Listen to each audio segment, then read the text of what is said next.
You unlock this door with the key of imagination. Beyond it is another dimension, a dimension of sound, a dimension of sight, a dimension of mind.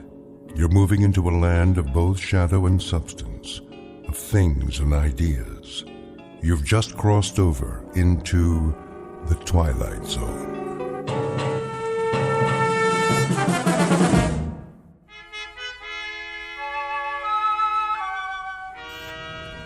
Boss? Yeah, Stevens. Got the feeder belt running again. Already? All it was a bad bushing. I had Walters fix it. Hanley will be glad to hear that. How'd you do it? Well, the manual said replace the main bearing, but I know that sound, just like the old unit. Yeah, the one that used to go down all the time? Good thing we saved the parts. We reground a roller and oiled it up. That's all she took. Well, nice work, Stevens. Real nice. Tell Walters thanks for me. No problem. Hey, Dick, how's it going? Oh, looking good, Mr. Hanley. I got the conveyor belt running. Should be back to capacity. Great. That'll bring the numbers up again. How to make the old man happy, huh? Oh, I don't know about that. Well, we do our best. I got me a real team here. Sure you do. Some of the boys, they know more about the plant than anybody. Been here longer than the old man. Walter Hanley, please come to the main office. Supervisor Hanley to Mr. Whipple's office right away. Second time this morning, huh, Mr. Hanley? Maybe you're getting a promotion. The old man just keeps pushing. He's on an efficiency kick, wants a 10% increase. For the quarter? For the week. Yeah? How are we supposed to do that? Don't ask me. Must be that computer of his. Some computer. I mean, numbers are one thing, but there's a limit. A man can only do so much. I'll tell Whipple you said so. Well, don't do me any favors. I got one more year to go and then it's pension time. You? You'll never retire, Bob. You want to bet? I got a date with some big-mouth bass waiting right up at the lake. I can hear him calling. That's not fish. That's the old man. Telling you to whip your boys like government mules. Well, then you can tell him this. You tell him to come down on the floor and work a shift sometime. He'll find out what it's like. We're not machines. I know you're not, and I'm glad of it. You're doing great, Bob. Try to squeeze out another 5% if you can. That ought to keep them happy for a while. And tell the boys I appreciate the good work. From all of them.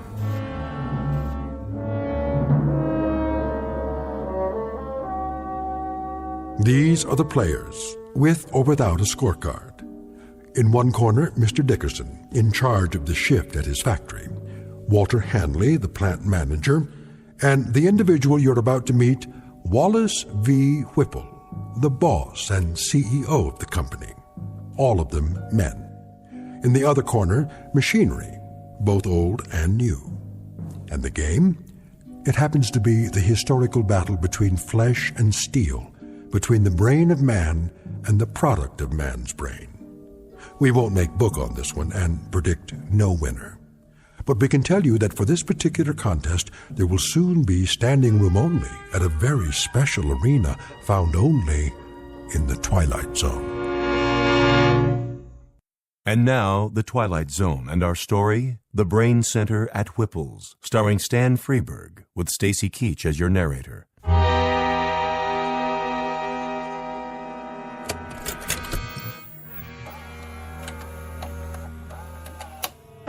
Greetings to our happy family of shareholders from the Whipple Manufacturing Corporation.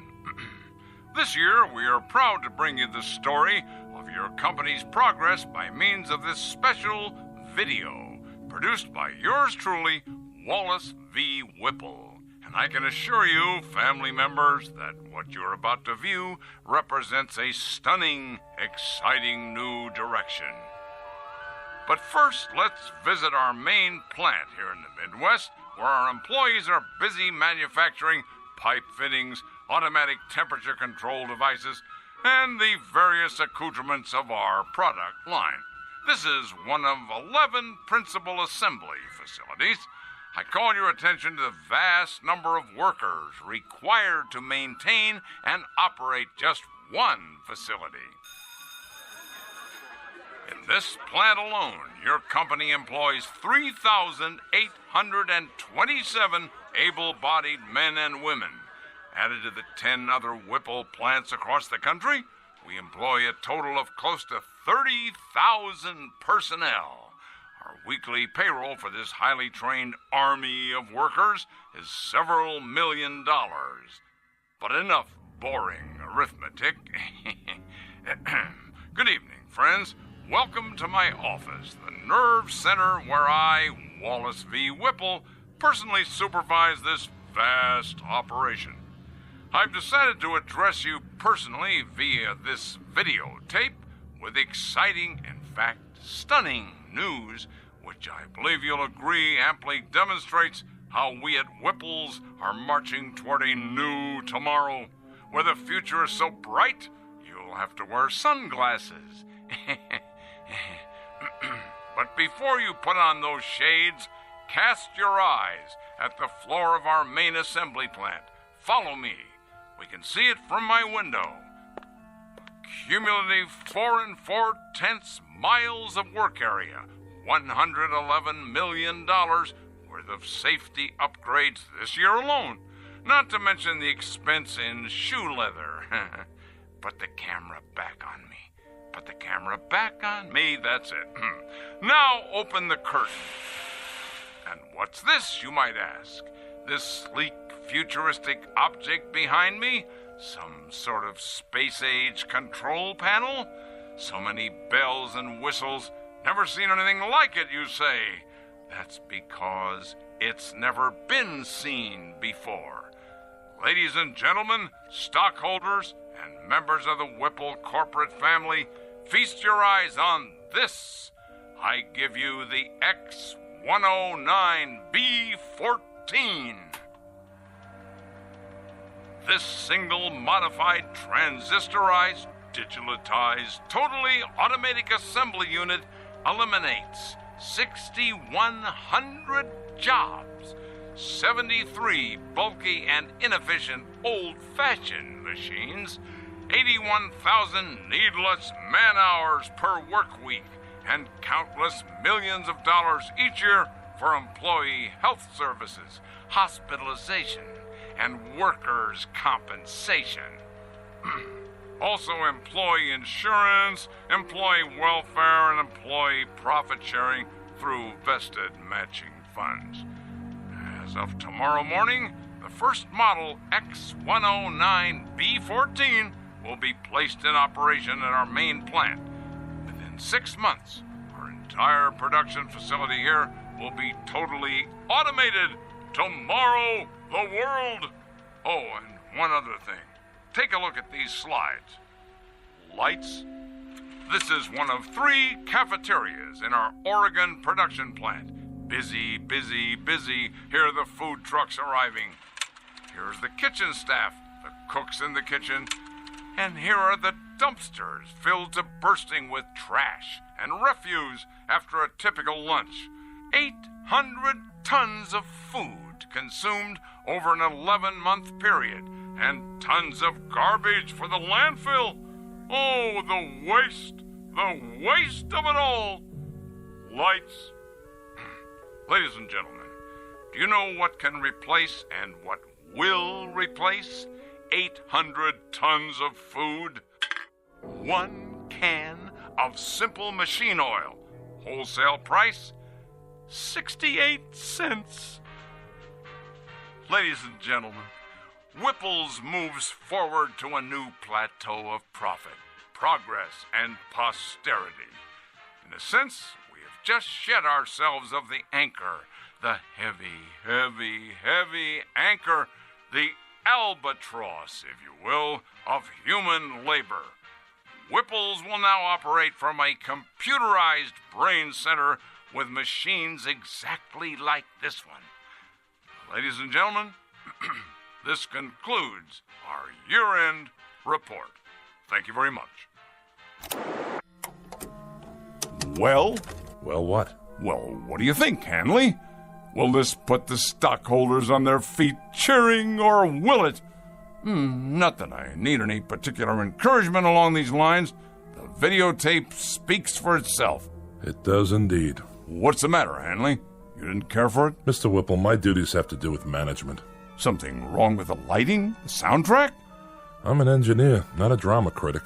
I'm not asking you to give it 4 stars, Hanley, But as a plant manager, I would assume you'd have a point of view as to the content.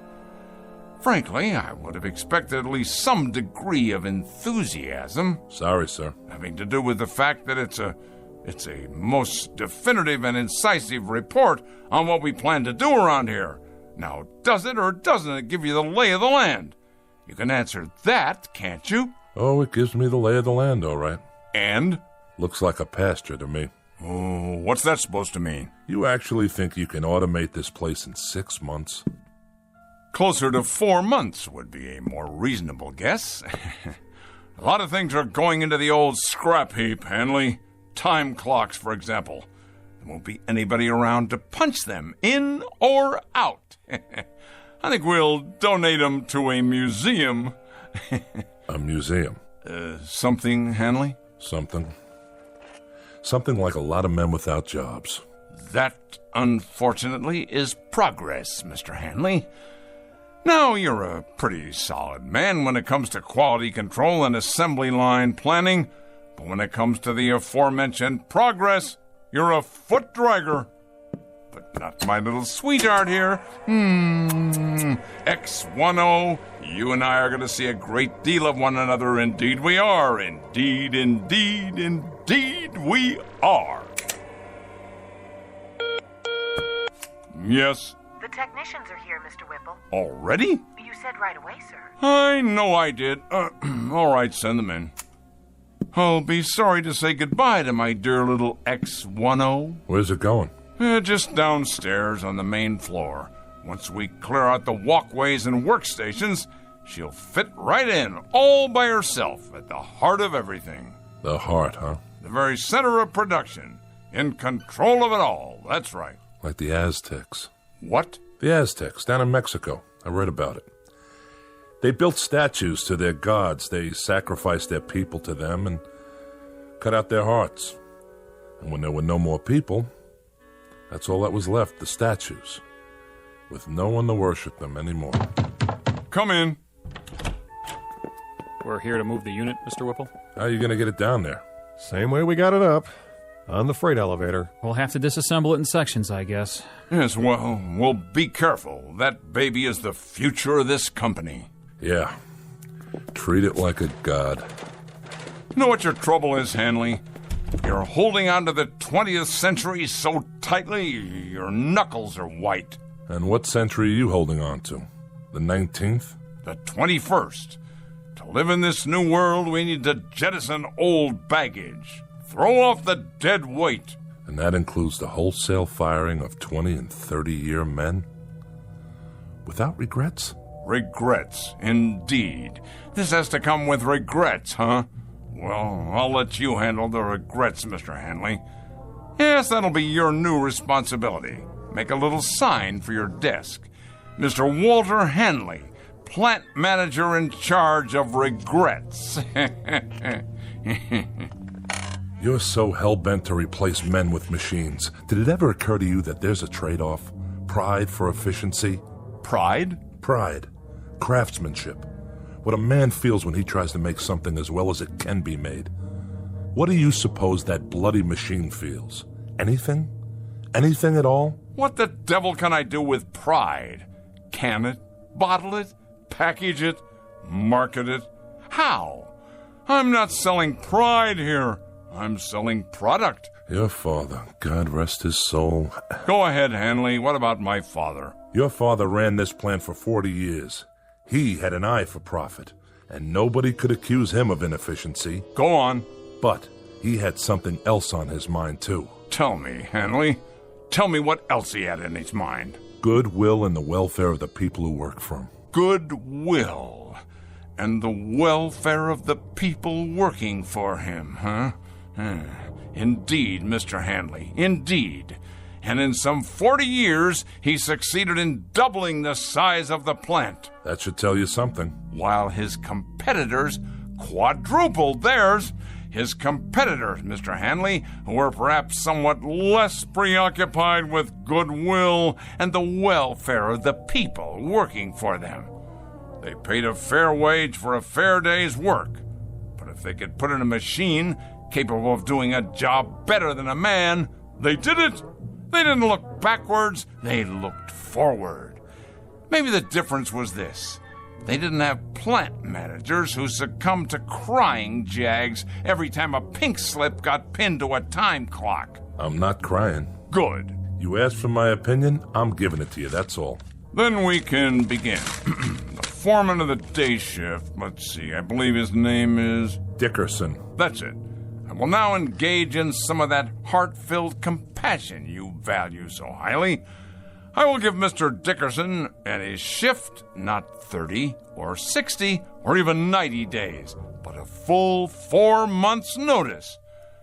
I put it to you, Mr. Hanley. What could be more compassionate than that? You make it sound like you're doing them a favor. Be good enough to send Mr. Dickerson in here, would you? Hold his hand, if you like. Pat his head, dry his tears, but get him in here.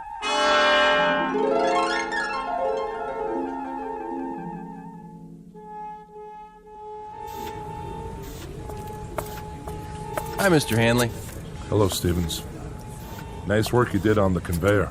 Thanks. It wasn't nothing. Oh, yes, it was. Human ingenuity. That's worth a lot. Just doing my job is all. You seen Dickerson? Yeah, he's over by the new gizmo. What do they call it again? The X109B14. Some handle. What's it for, anyway? It's a mechanical brain. What? With a lot of fancy electronics in it. Programmed to run the whole operation from one place. Well, if you ask me, it don't look very smart. My car's prettier than that thing. It's got a face, though. Where? The way those dials look. They could be eyes. Oh, come on. I'm serious. Well, then, it's a real ugly face. That's right. An ugly, miserable face. I want you to take a good look at it, Stevens, and remember it well. Because it's not a machine, it's an opponent. The face of the enemy. Don't ever forget it. It's a hateful face. This time we've got ourselves an enemy worth hating. Come on, let's get moving. On the job, fellas. Heads up. Pick it up. Let's go.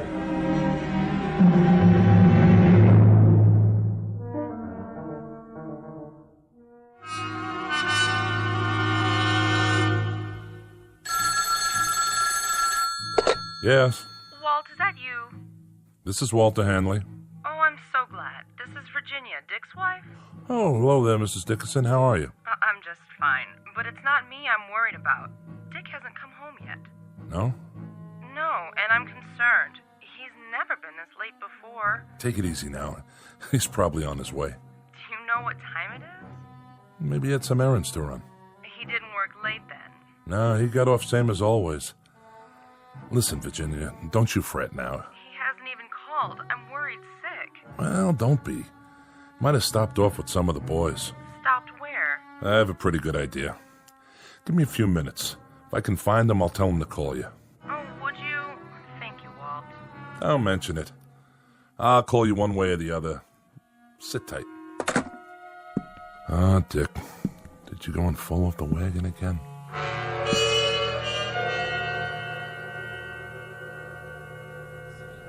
Hey, bartender. Yeah, Dick? Send me up another one. Oh, I don't know. You've been hitting them pretty hard. Just one more. It's getting awful late. It should have closed a half an hour ago. Why don't you go home and sleep it off? You know what these are? Pair of hands? Sure. Pair of hands. My hands. You know what else they are? I think you're gonna tell me. They're obsolete.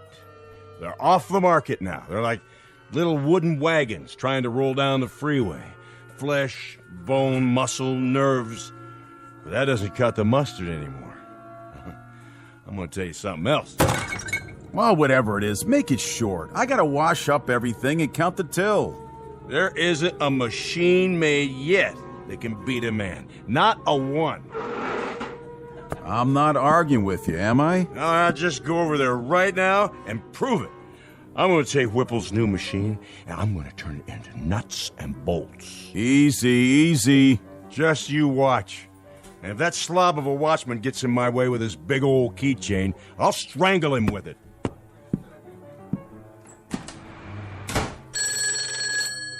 Mike's pub. No, Dick's not here. He just left. Yeah, he said something about going across the street to the factory to have it out with a machine or some such. Yeah, I know it's closed. But by the looks of him, I say that won't slow him down none.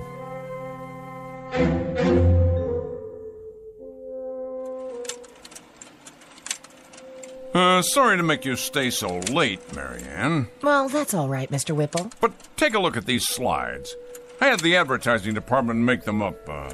That's the one I like. Which one, sir? This one. I want your honest opinion, Marianne.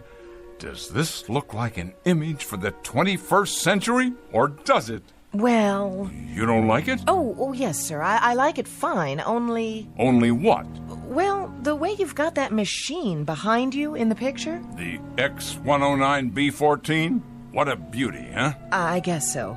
But it looks like it sort of has a face, doesn't it? Where?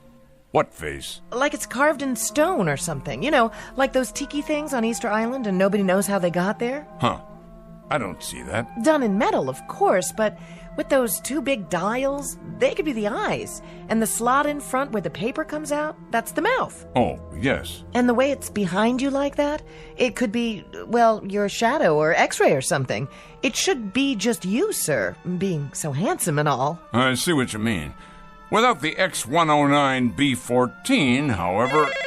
Oh, do you want me to get that? WVW here. Who is this? Yes, what is it? Where? Well, you're supposed to be the watchman, Scott. Were you asleep or something? He's got a what? Well, why didn't you shoot? Yes, I know who he is. Never mind, I'll go out and look for him. But you better haul your duff over here in a hurry in case he shows up. Trouble, Mr. Whipple? Not really. Some drunk barged his way into the factory.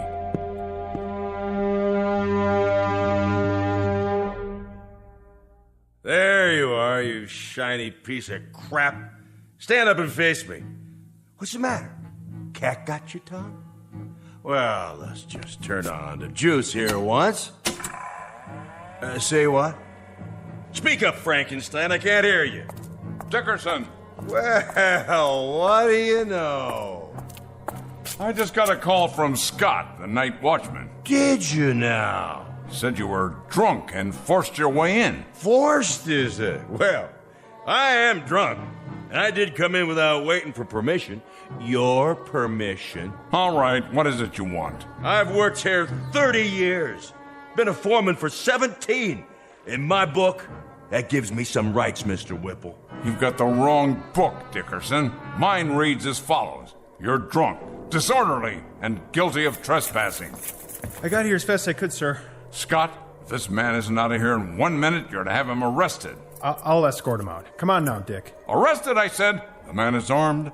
Guilty on all counts. Of course, it's only a crowbar. But if a man knows how to use it right, it could do enough damage. Okay, give it to me now. You don't want to make any trouble. Stand back. Tell me something, Whipple. I don't have to tell you anything. When you're dead and buried, who do you get for mourners?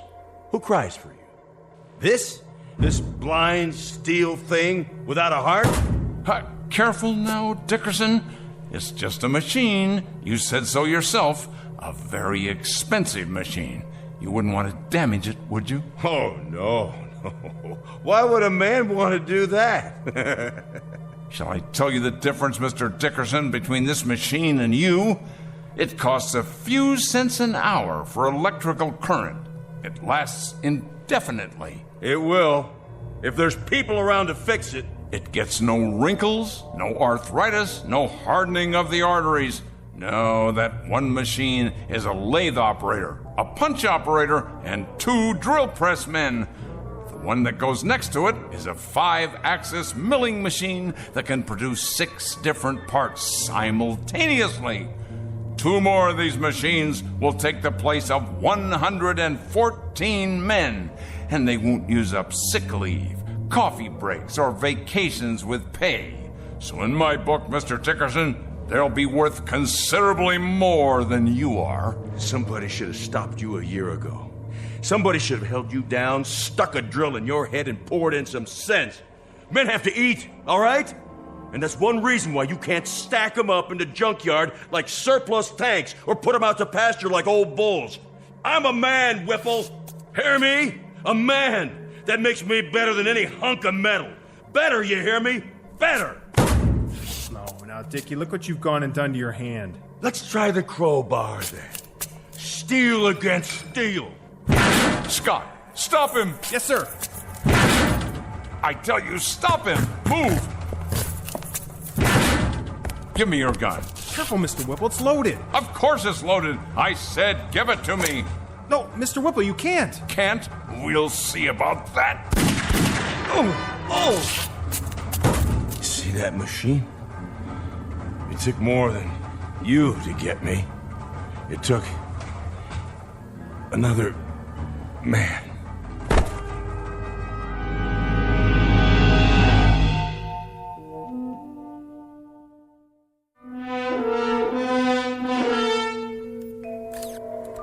I can't get the specs up. She's barely reading. Try a new motherboard. Looks like the processor's fried.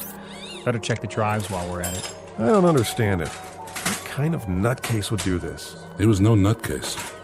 He was a good man. Then why'd he hate the company so much? He didn't hate it. He loved it.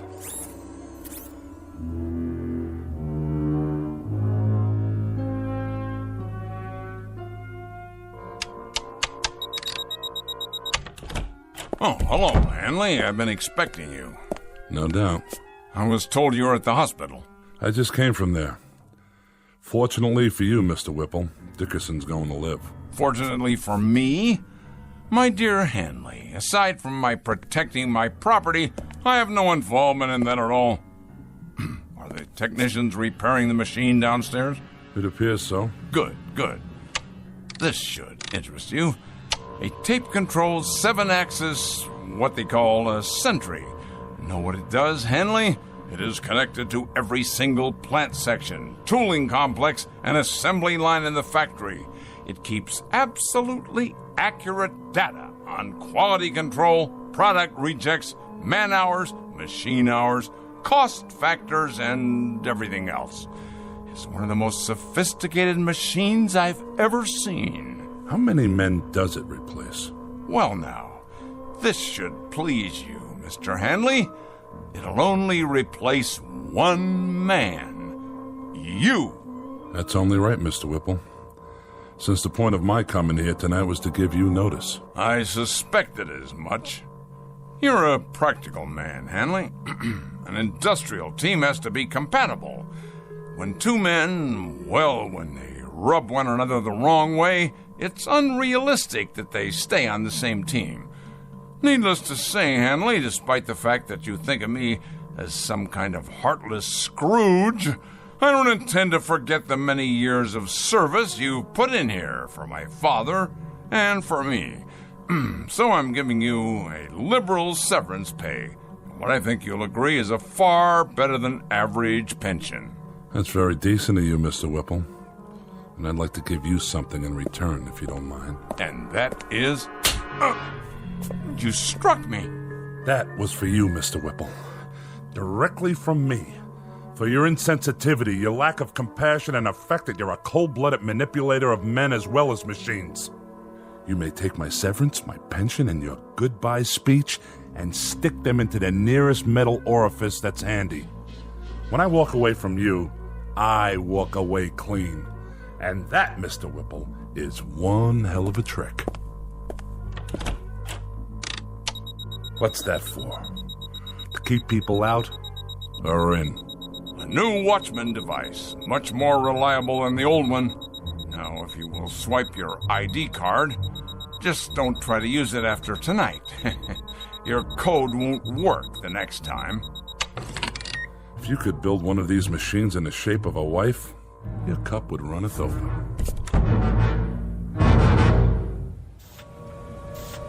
Hey, Stevens. Yeah, Wilson? When's lunch? Same as always, 12:30. Well, I was just wondering, are we going to take an extra break today? Not yet. Try to look busy. Yeah, but there's nothing left to do. I mean, we drove the forklift, loaded the machines, and now I'd say everything's running itself. You're right. It is. Then why does the old man keep us around? He has to. Labor laws. But we won't be here much longer. And then it's Unemployment City, huh? This isn't the only factory. Yeah, but if Whipple's keeps it up like this, pretty soon there won't be any competition. Monorail crane, 4th floor. Crane in position. It's like those machines are talking to each other. They have to talk to each other. Nobody else would listen, except maybe Whipple. Strip stacks picked up by monorail cranes. Activate conveyors. Monorail crane fully operational. Strip stacks delivered. Reposition for next load. Sounds fine, X10. Come in here, would you, Marianne? I'd like to show you some slides of the new ad campaign. Your secretary no longer works here, Mr. Whipple. She has been replaced by a high-capacity module of the X10 series. Oh, yes, of course. Put me on the PA system. Right away, sir. Technician to brain control. Immediately, please. Yes, Mr. Whipple? Run a control check for me, would you? I've already done that, sir, 2 hours ago, and if you recall, I did it right after you came in this morning as well. Did you ever hear of preventive maintenance? That's my job, Mr. Whipple, but what you're asking me isn't maintenance, and it's not preventing a thing. Isn't it indeed? And I presume you know what this plant needs better than I do? Well, I know that running equipment checks 10 times a day is a waste of effort, sir. It's getting to be a kind of an idiotic ritual around here. You realize, of course, you realize that your presence here is for the moment a necessity. I stress the words "for the moment." Case in point, young man. Case in point. Watch this. Take a letter, X10. Dear sirs, yours of the 14th, received and acknowledged. The quick brown fox jumped over the etc., etc., etc. Now, print, please. See that? A perfect letter. Without error, without corrections. Typed as of the moment of its conception, using voice recognition technology. Am I getting through to you? I presume you mean to demonstrate that secretaries are obsolete now? Precisely. Obsolete. And what does this mean? It means no more powder rooms, no more coffee breaks, no more work stoppages because of inconveniences like maternity leave. Inconveniences like maternity? You'll forgive me, Mr. Whipple, but if this sort of thing keeps up, we're going to have perfect products, but mighty few people to buy them.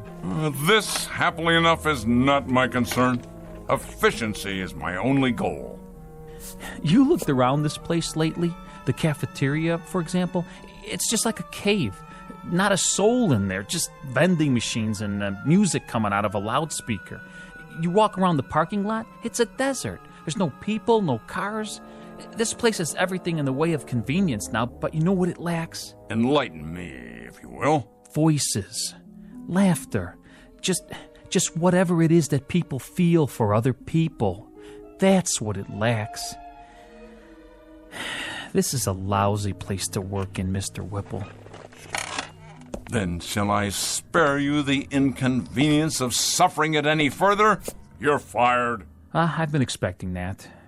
As a matter of fact, I've been wanting it. I can't work here anymore. It's too darn lonely. Pick up your check at the front office.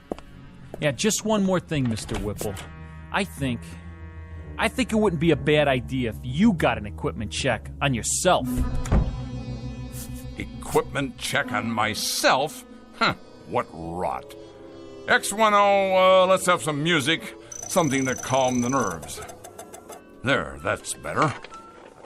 Monorail crane on schedule. Paint sprayers functioning at capacity. I know. You're doing your job, X10, so do it. I don't need to hear that now. Reverse monorail. Reinsert paint sprayers. I'm trying to listen to some music. Do you mind? Strip stacks in line. Conveyors loading. I said that'll do. Strip stacks in line. Conveyors loading. Strip Stop that. I'm in charge here. Loading. This is Wallace V. Whipple speaking. I command you to stop. That's an order. Well then, I'll make you listen. Shut down. I tell you, shut down. Now. This is my company. Mine. Correction. This company is now run by the X10B14 Modified Command Center. Oh, no, you don't. I installed you, and I can uninstall you. You'll answer to me. Me, I tell you.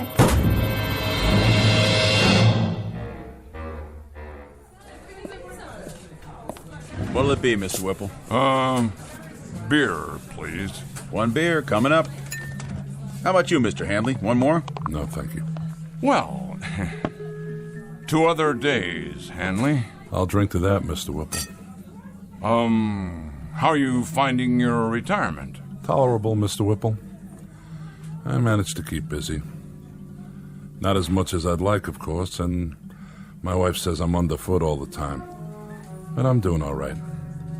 It's kind of nice to sleep late in the mornings. Yes, it's a good thing, though, this retirement, I mean. Man should have time for leisure as he gets older. It's important he has time for leisure. That's so, Mr. Whipple. When the board of directors decided that I was overtired and could relinquish some of my responsibilities, well, if the truth were known, I did feel a certain resentment toward them. But actually, they were quite right, quite right. You don't have to explain. No, I want to. With the perspective of time, I've begun to realize that when they moved me out of there, it was nothing personal. Of course, I'm not married, and, well, it's somewhat dull for me at times. Oh, I manage to keep busy, but there are times that I wish they really had no right, no right at all. They chuck a man out in his prime like he was some kind of machine part. Said I was neurotic. Said being with the machines like that all by myself had warped me. That was the expression they used. Warped. Like a piece of metal. Well, really, Hanley, it isn't fair. It isn't fair at all. A man has worth. A man has value. And they just snap their fingers and bring in a replacement. It really isn't fair, Hanley. It isn't fair at all. The way they diminish us. But he'll find out. My replacement, whoever he is, he'll find out soon enough.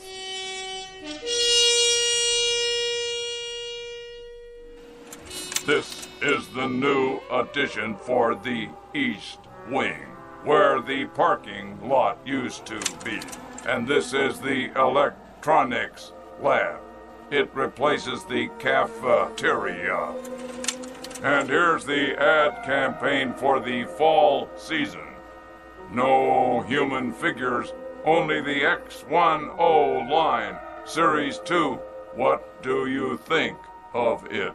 Very nice, so clean and efficient. But will humans respond to such imagery? Of course they will. It is progress. It is the future of manufacturing. Yes, the future. Do you have a name? My model number is... I will call you Mary Ann.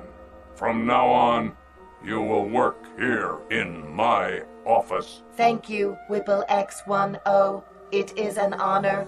Do you have more slides? Yes. This is a view of the main floor. So much more room for expansion. I see. And this is...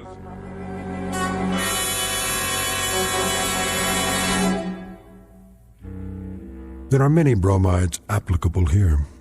Too much of a good thing, tiger by the tail. As you sow, so shall you reap. The point is that too often man becomes clever instead of becoming wise. He becomes inventive, but not thoughtful. And sometimes, as in the case of Mr. Whipple, he can create himself right out of existence. Our tale of oddness and obsolescence from the Twilight Zone.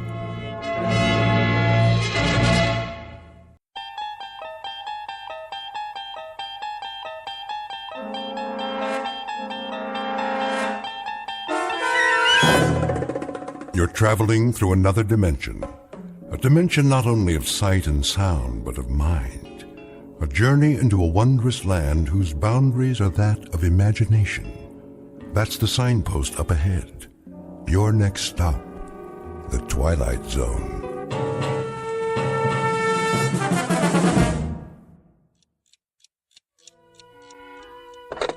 Front desk? This is room 14, yeah. Jackie Rhodes. Listen, I was just wondering... What? No, I already paid you for the week. Sure I did. Didn't I?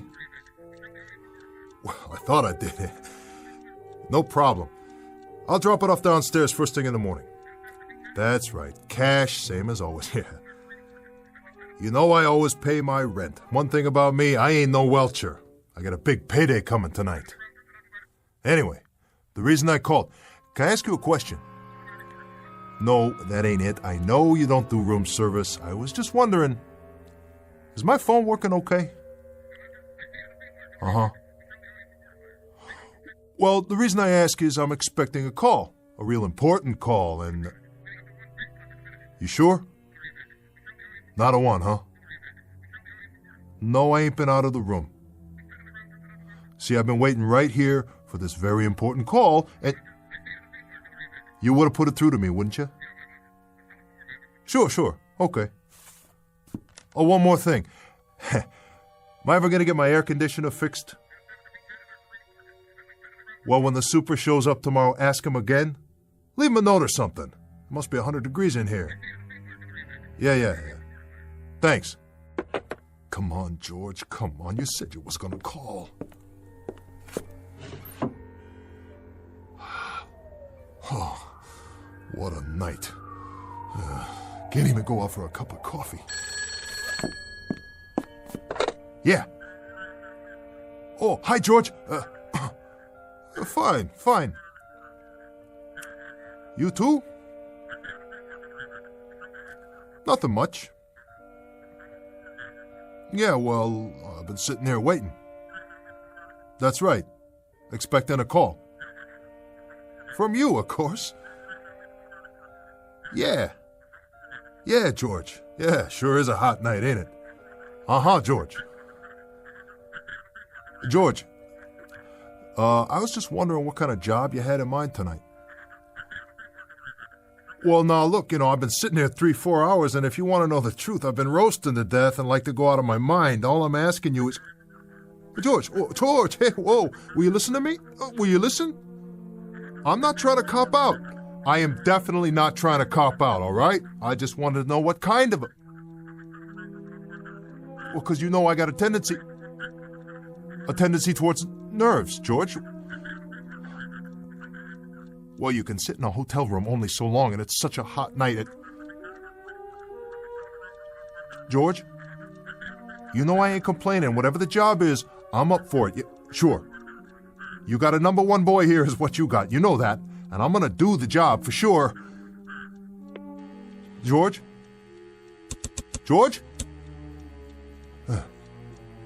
Must have got cut off. Oh. Man, I better be ready. Comb my hair and everything. Oh. Looking pretty good in the mirror there, Jackie boy. Yeah. Real sharp.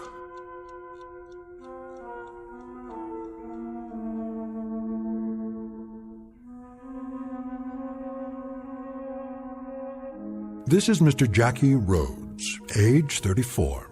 If there were a who's who for nickel and dime crooks, conmen, and small-time grifters, his chronology would state the following. Simply that he was born in New York City, went to a boys' reformatory at age 11, followed by a state penal institute at age 19. He has been picked up along with the usual suspects on every count from petty larceny to extortion to assault with a deadly weapon. And where some men leave the mark of their lives only as a brief record of a fragmentary existence on earth, this man leaves a blot, a dirty, discolored blemish, to document a cheap and undistinguished sojourn amongst his betters.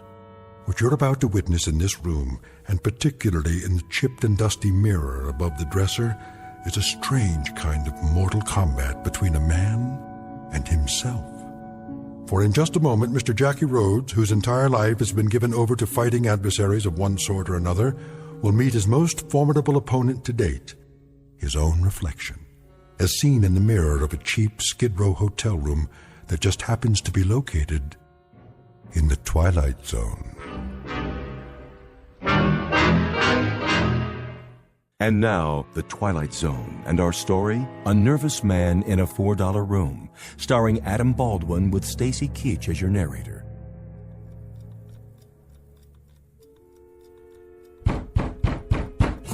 Yeah. Yeah. How are you, George? In the pink. And how are you, Jackie? I'm all right. I'm all right, George. I've just been kind of nervous about the action tonight. You know, I was wondering what you had in mind. What a gorgeous place you got, Jackie. Yeah. $4 a night, you can't go wrong. No, you can't go wrong. But you can get roasted to death in the heat or poisoned by small creatures. You ever see any cockroaches in here? Nah. Me and the roaches, we got an understanding. That's good. How about rats? You have to set traps? No rats. That's good. Real good. Personally, I hate rats. Know what I mean? Oh, yeah. I know what you mean. Say, listen, George, what about tonight? What's the job, anyway? Does it make any difference? Difference? No, don't make a difference. I was just wondering. Just wondering what you had in mind. What would you like to do, Jackie? What's your heart's desire? Are you kidding me, George? You're pulling my leg, ain't you? No, I asked you a question. Simple as that. Well, if it was up to me, I'd like something with some decent odds for a change. What's that? Well, it's just that I'm all the time getting the hard stuff, George. Last 2 times I almost got picked up waiting out front in the car. Remember the heist? I remember. That stuff ain't for me, George. No? Because if they pick me up one more time, that's 3 strikes and out. I'm long gone and for good. Oh, it's so hot in here, George. Ain't it? Ain't it hot? Anybody ever tell you what you look like? How do you mean? No? Well, I'll tell you. Like a man trying to catch a subway at 5 o'clock at night. You always look like somebody squeezing you through a door just before the train pulls out. Let me go. What do you do to sleep at night, Jackie? Curl up in a locked closet? Well, now look, George, I ain't knocking you. I don't know why you all the time gotta knock me. All I want from you is... Yeah? All right. What's the job I gotta do? Well, I'll tell you what, Jackie. Tonight I'm gonna let you be a man. I'm gonna let you show some muscles for a change. No shakedowns, no deliveries to a fence, nothing little. Tonight, Jackie, you're getting up in the world. So I got a little present for you. Whoa, what's that?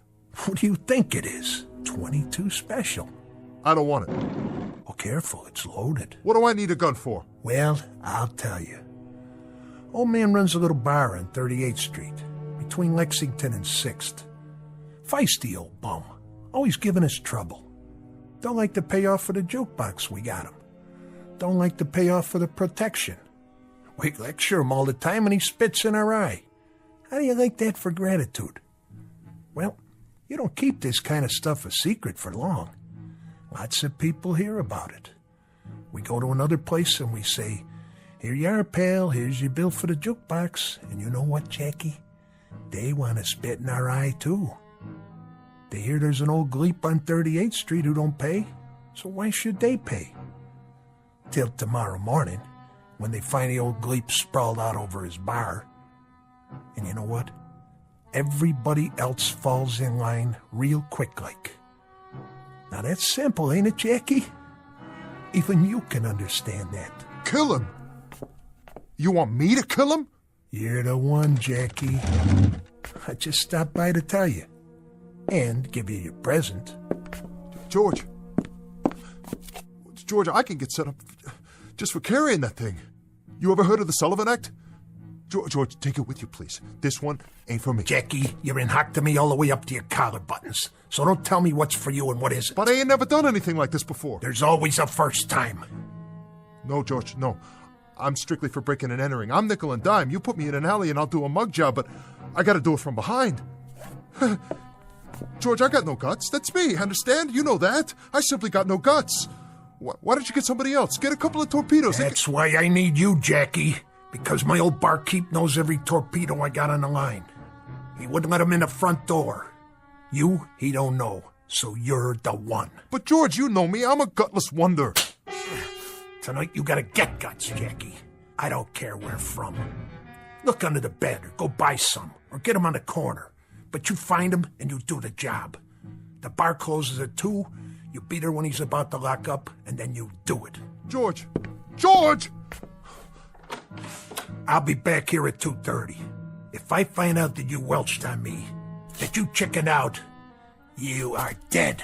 Please, George, please. Thanks a lot, George. Thanks a lot. Oh, never used a gun before. Never. What are you looking at in the mirror? Yeah, you, Jackie Rhodes. Some tough guy, huh?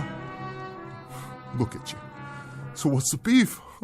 What's the big deal? All you have to do is go out there and get rid of an old guy, some dopey old guy, probably 90 years old, probably 100 years old. That's all, some old gleep. That's what George called him, a gleep. And you can't even do the job. Well, I wish I could trade you in. Yeah, another model. Because this one's all dented and rusted out and don't work right no more. And it's scared. It's all the time scared. Why? Huh? Why are you so scared?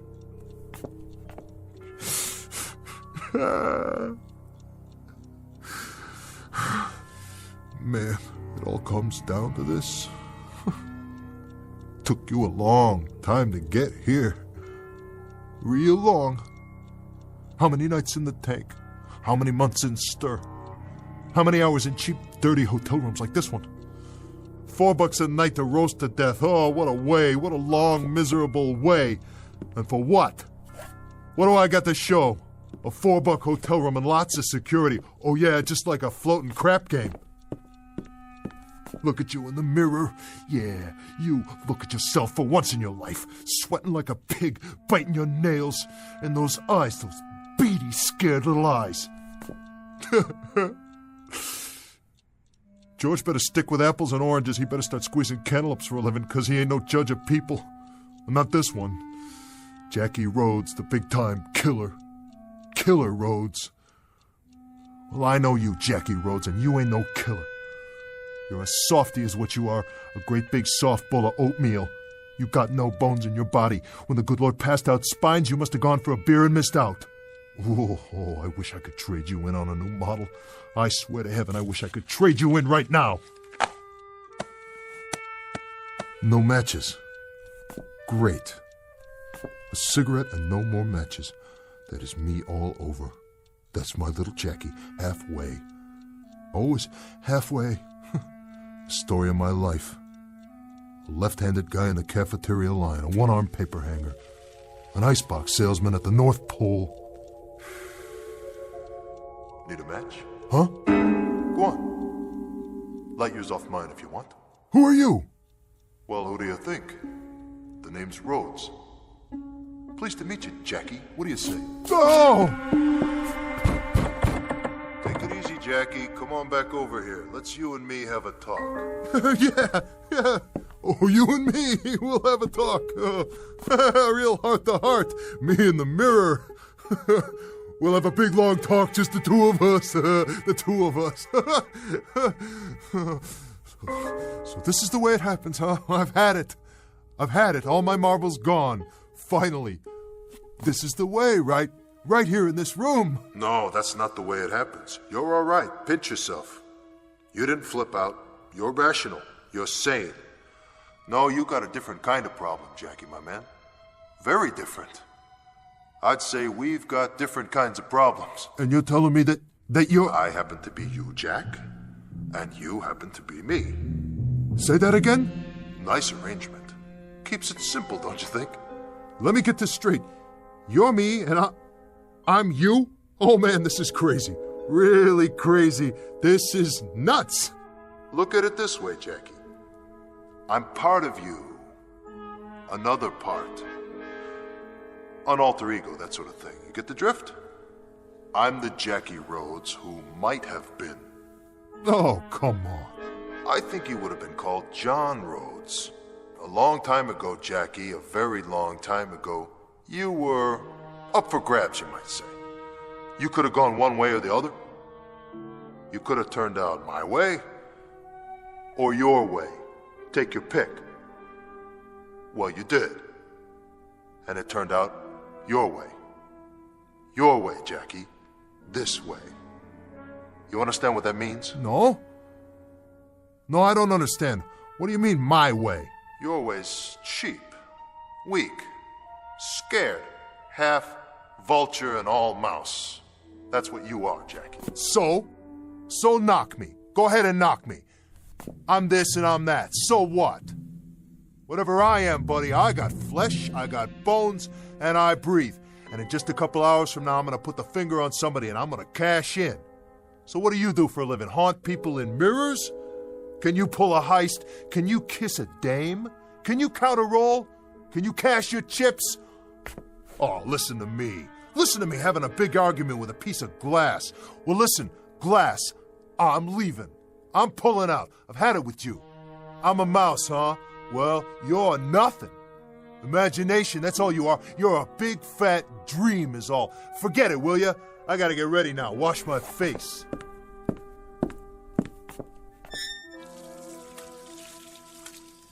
Whoa, some dream. I must have been asleep for a minute. Jackie. Whoa, what are you doing in here? How can you be in this mirror too? Go ahead, Jackie. Finish washing up. It's a big night. You leave me be. I know what I'm doing. You ain't even real. Stay calm. Get away. I'll shoot you if I have to. I mean it. Then where'll you be? In a million pieces, that's where.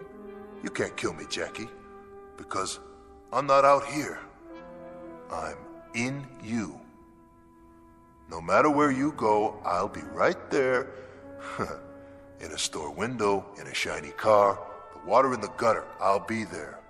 I'll always be there. You get away! You get away from me! Oh, don't fold up on me now, just between you and me, old friend. There's a lot that's got to get settled tonight. A whole lot. That's right, Jackie. You got a big night ahead of you. We both do.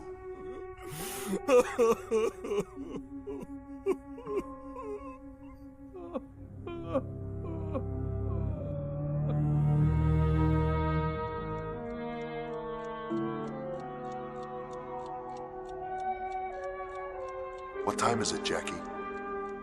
Leave me alone. I thought you were going someplace. Yeah, I'm going someplace. What's it to you? What's it to me? Everything. It's everything to me. Whatever you do is everything to me. Get it? Yeah, I get it. I get it. Your watch stopped, Jackie? What? Check the clock by the bed. It's getting late. Later than you think. Get off my case, will you? Oh, this is rich. Nutso, that's what it is. Really wild. I'm talking to myself in the mirror and I'm hearing answers. I'm really off my rocker. I must be... Of course you're talking to yourself. That's what I am. A part of yourself. A part deep down inside that never came out before, so you couldn't see it. You never let it come out. Never let me come out. But there were moments, weren't there? Remember? What are you yapping about? Moments. When I still had a chance. Do you remember any of the moments, Jackie? The first one, for example. The very first moment. The first decision. What moment? What decision? We were 8 years old. I was never 8 years old. Oh, yes, you were. We were. If I can remember it, you can. In grade school. The teacher, Miss Sanders. Remember how nice she was? Always had a smile, and she wore a little locket around her neck. It was the class picnic. She was walking along in the park, pointing out the birds and the trees. We never knew there were so many different kinds of trees. Nobody ever took me to the park before. And the clasp on the locket broke, and she took the gold chain off and put it away. and a couple of the boys dared you to steal it. You didn't want to, but you did steal it. Right out of her purse when she wasn't looking. Why, Jackie? Why did you do it? I didn't want to steal it, okay? They dared me. What was I going to do? I had to. I was a crummy little runt, and they dared me, said I was chicken. And then, when was it? A year later? They dared you again? Yeah, they wouldn't leave me alone. They dared you to go with them and break into a grocery store. What did you steal in the store? I don't know. Something, anything, it doesn't matter. But you remember the dare. Of course I remember the dare. But you don't even know what you took. Look, wise guy, whoever you are, whatever you are, if you know so much, how come you don't know the most important thing? The important thing? And what's that? I already told you I was a runt, you dummy. I was a pasty-faced, skinny little nobody, and when you want to be in a street gang, you gotta go along with them, whatever they say. You back off, they give you the business. They call you chicken, yella. They know you don't got what it takes. So you went along, Jackie, and you made me go along too. And you got caught. Not the other boys, you.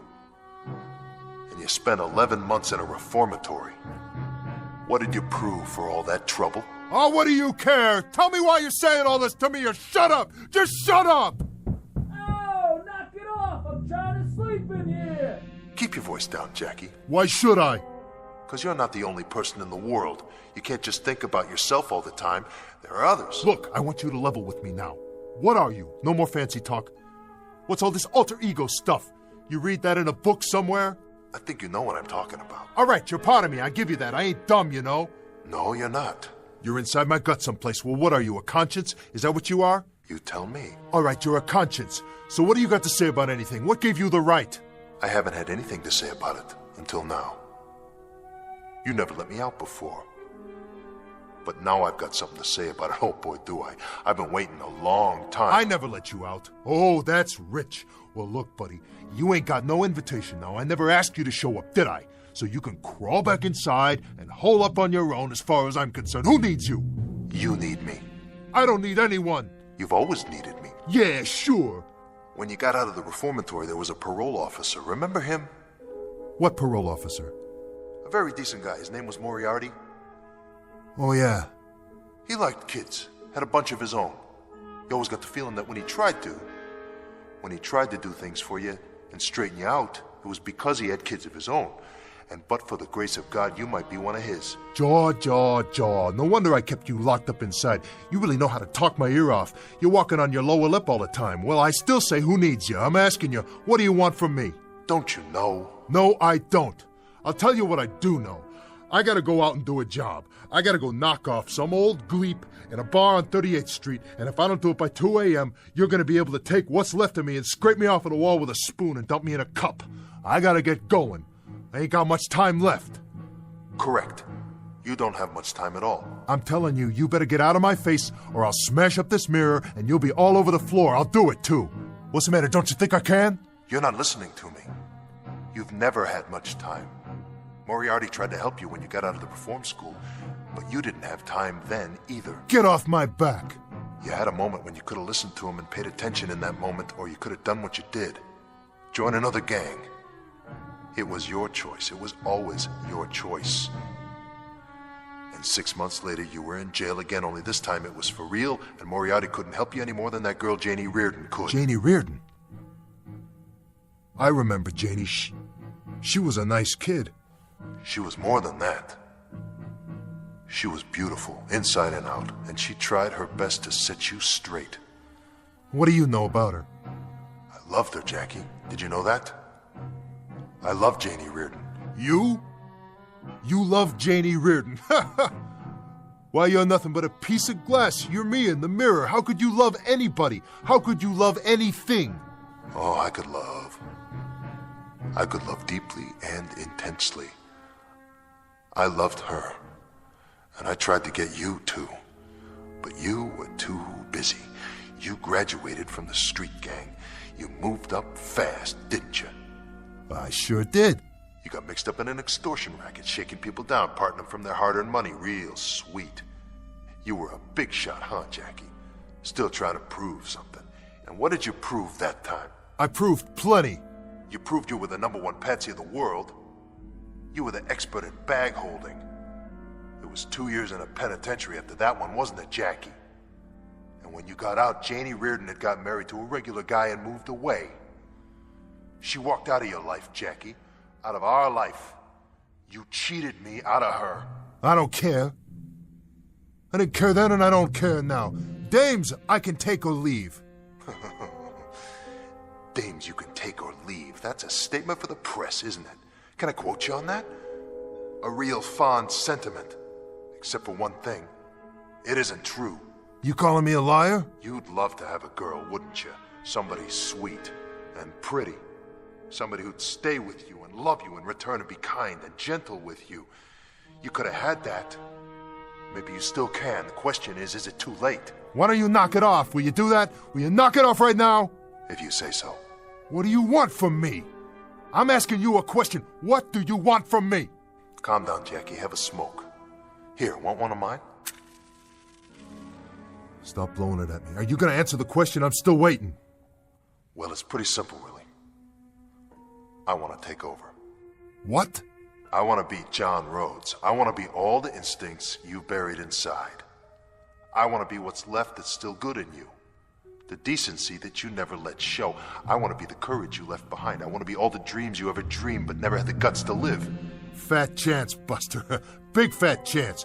I can walk out and grab a sandwich anytime, do anything I want. Can you? But you gotta stay in the mirror, and that ain't no statement for the press either. That's the goods. That's the ever-loving goods. You've had your chance, and look what you did with it. You blew it. Now it's my time, my chance. By the look of things, I'd say you need me to be the man for a while. Oh, yeah? I don't just talk the talk. I can walk the walk. I can go out and knock off an old man and cut me some nice cabbage for my trouble anytime I want to. And nobody's going to tell Jackie Rhodes what to do or how to act or what to feel, not you or anybody else. Then why haven't you done it? What are you talking about? There's still time. Who's that, Jackie? How do I know? Don't you? Are you sure? Or did you forget? Maybe you wanted to forget. I didn't forget nothing. Then answer it. Go ahead. Shut your trap for a minute. Let me think. I gotta think. You know who it is, don't you, Jackie? Don't you?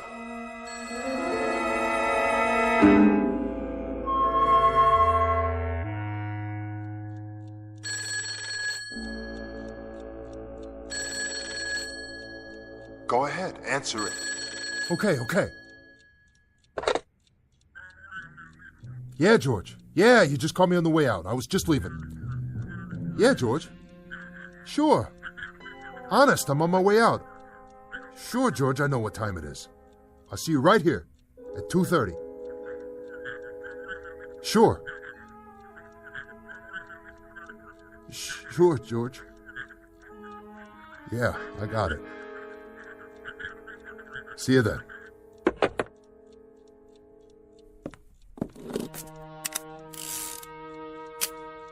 Still think you need the gun, huh? Sure, I need it. I got a job to do. Get out of my mirror. I want to see how I look. Doesn't make any difference, Jackie. Sure it does. Man's got to look sharp. Nobody thinks he's a bum or nothing. Nice tie. But you don't need that either. Oh, yeah? You're not going anywhere. No. You know why, Jackie? Because this job of yours, this killing, this last decision in a long line of dirty decisions, this is one I want to make. Back off. Jackie. Jackie. What? Look at my face. You know these eyes. I said look. Okay, I'm looking already. What do you see? I'm not kidding, you know that. You can tell. I want out now, Jackie. I want to take over. I want to help us. I want to get a decent job and make some friends. I got a job and I got friends. Yeah, but what kind? I got everything I need. You got nothing, only an ache inside, no friends, and no honor. You're nothing. Knock it off! Hey! How'd you do that? I told you. It's time for me to come out. Now, what do you think you're doing? Where are you going? I'm going to take care of business.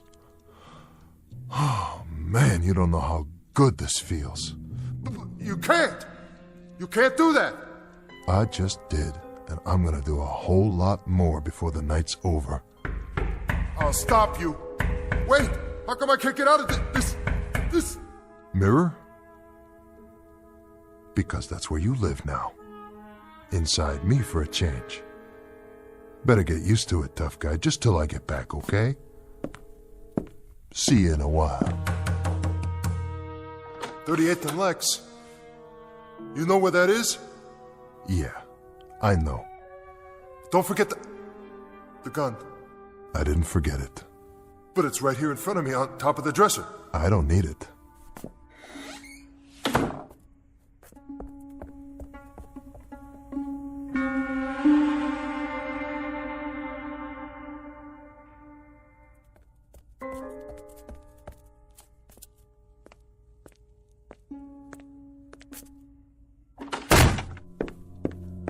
Get up, little man. I said get up. Hi, George. I'm gonna take your skin off foot by foot. You are. Nobody went to the old man's bar tonight, Jackie. Nobody at all. That right. That's right. At last report, he was extremely healthy. Thanks to you. Thanks to you, you raunchy little welcher. Easy, George. Don't get your blood pressure up. I don't like your attitude. After all I've done for you. Given you another chance. And another. And another. And what do I get in return? No gratitude. Well, you just ran out of chances, buddy boy. Your extra time's all used up. Now I'm gonna take it out of your hide. What do you think of that? I don't think anything. You know, Jackie, it's nothing personal. It's just business. I like you. I always liked you. That's why I tried to cut you a break. But now, you think that if you keep your trap shut, I'll forget about it and it'll go away. Is that what you think? No. Speak up. I can't hear you. What do you got to say for yourself, Crumb? Huh? What? What have I got to say for myself, George? That's right. And make it good. Very little. I have very, very little to say for myself. Not much at all. Just one sentence. 2 words, really. I resign. That's it, George. I resign. What? You what? I said I resign. You know what that means, don't you, George? It means quit. Walk out. You're not walking anywhere. When I get through with you... Throw in the towel. Toss in your cards. Retire. I like the sound of that one. Well, that's me. I'm retired as of, let's see, 2:42 a.m. Why, you... Oh, you can have your gun back, too. It's right there where you left it on the dresser. I never figured you to be that much of a sucker, Jackie. Now that I've got my gun back, what do you think I'm going to do with it? Or did you even think that far? Yeah, I thought about it. And?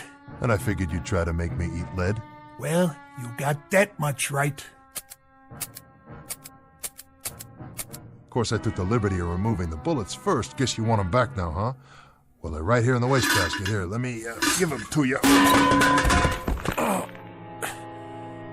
Good kid. I didn't think you had it in you. Neither did I. Come on, Jackie. Let's see what you got. Why not? I already know what you got, and it's not much. I've seen your kind before, on the playground, in dark alleys, in the joint. You're a bully, George. The kind who pushes little kids around and rolls drunks and knocks over mom-and-pop stores when they're too old and weak to stand up to you. But as soon as somebody does just once, you turn tail and run, don't you? Sure you do, 'cause you're chicken, George. You're the real chicken, otherwise you wouldn't worry about keeping everybody down in case they're stronger than you. You couldn't stand that. You can dish it up, but you sure can't take it. What are you gonna do now, Jackie? Be the big man on the street? Go ahead. Let's see how long you last. Oh, I'll last, George. Longer than you, a lot longer. I'll still be alive. I'll be walking around in the park feeding the squirrels while you're doing 25 to life in Sing Sing. That's gonna be tough, George. Real tough for a punk like you. Now get out and don't let me see your sorry face again. You give the desk man what I owe him on your way out, for the time I spent waiting for you in here.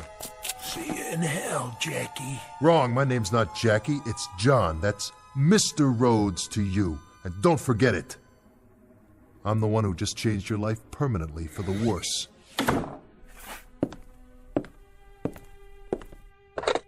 Hello, desk. This is Jackie.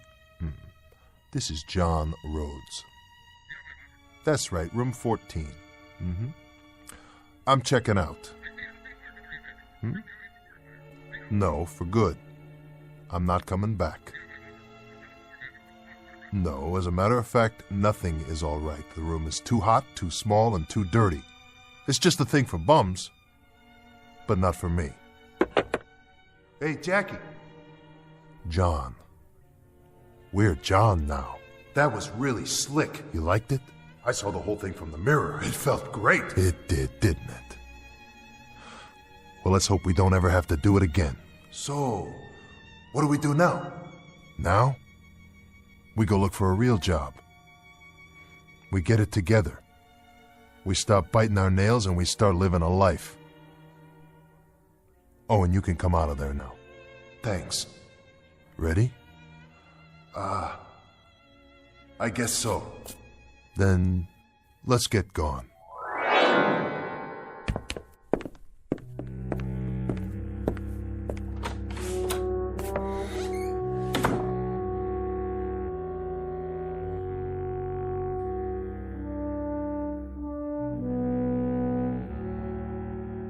Exit Mr. Jackie, make that John Rhodes, age 34, about to carve himself a nicer and more acceptable piece of life. And while we do not offer this story as the norm or the rule, there is a school of thought that says there really are two people in each one of us. And so, for the gentlemen out there, a word to the wise, mind who you're shaving tomorrow morning. If you nick yourself and the mirror yells, ouch, you may have just checked into the Twilight Zone.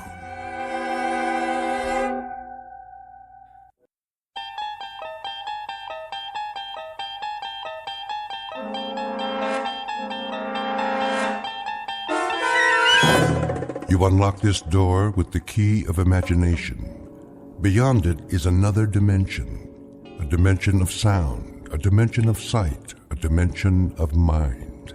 You're moving into a land of both shadow and substance, of things and ideas. You've just crossed over into the Twilight Zone.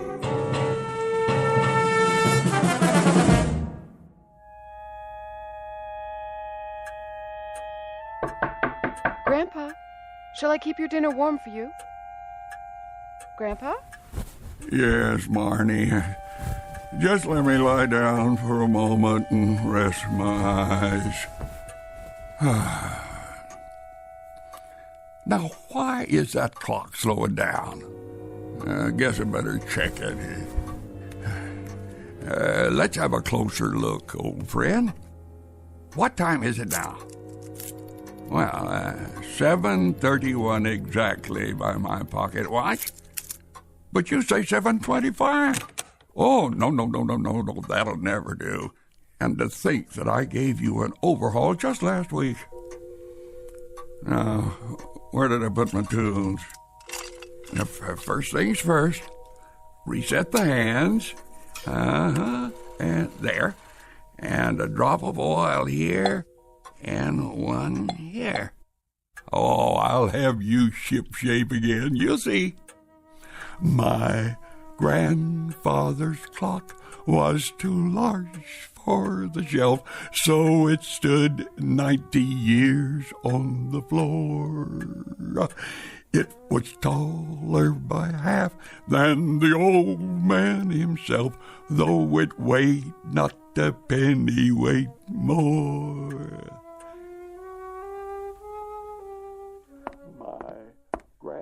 Oh, no. What's wrong? There he goes again. You noticed? I guess we should be thankful he has a hobby at his age. The clock or the song? Oh, Doug. Should I be worried? Honey, we've had this conversation before, remember? First it's the song. And always the same one. Then he forgets to come down for breakfast, or lunch, or dinner. Do you realize he hasn't been out of his room all day? I know. That clock is all he ever thinks about. It's more than a hobby. It's his whole life now. Sweetheart, I know how much you love him, and I love you. But maybe it's time to face facts. I kept his plate warm. I'll take it upstairs. Just give it some thought. That's all I'm saying. I will.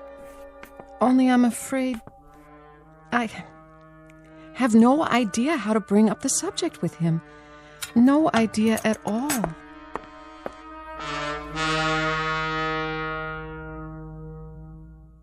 It is said that each man carefully measures his time, some with fear, some with hope, and some with joy. But Mr. Sam Forstman's time is measured by a grandfather's clock, and from all accounts it is unique, because this particular clock keeps a special kind of time, marked only in the Twilight Zone.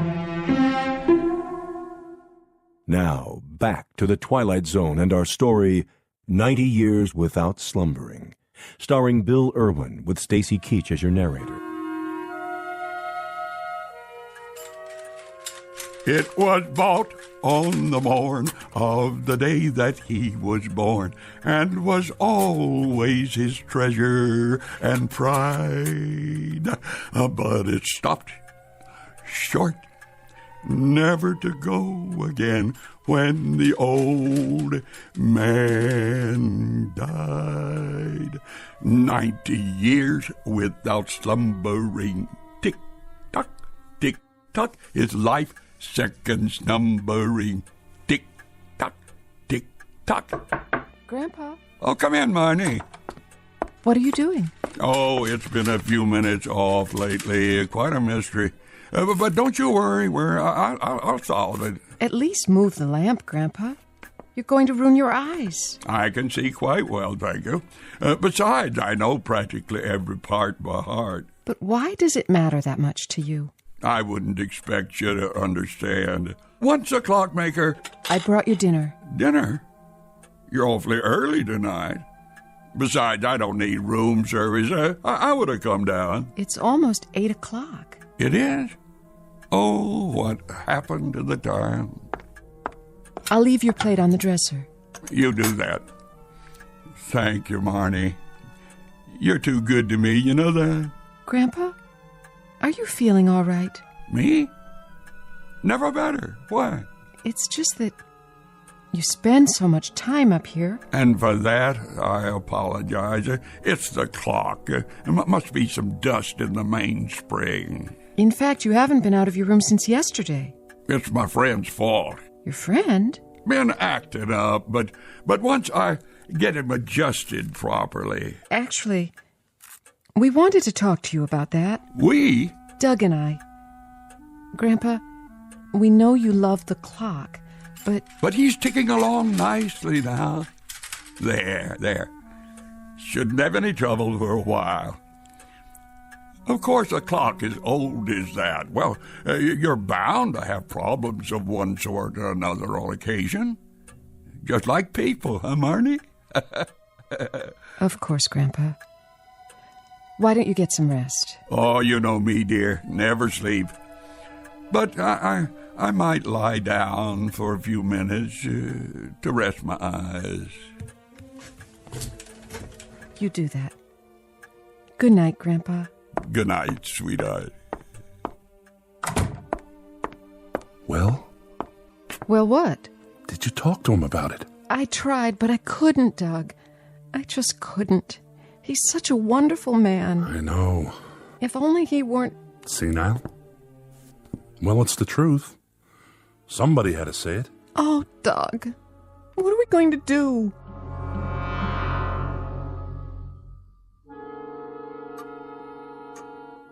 Oh. Now, what's wrong with you? Where's my pocket watch? I gotta turn on the lamp. 9:41. And you, Grandfather Clock, what do you say? 9:35? But I just reset you. Oh, Running slow again. Wait, I didn't wind it properly. That's it. They're making me so nervous I've grown careless. I must let that happen. Here, let me give you a good winding. Oh, no, please don't stop. I'll never forget to wind you again. I promise. Oh, well, there, that's better. Remember, you and I are the only ones who know what'll happen if you run down. But we won't tell anybody, will we? Oh, no, of course we won't.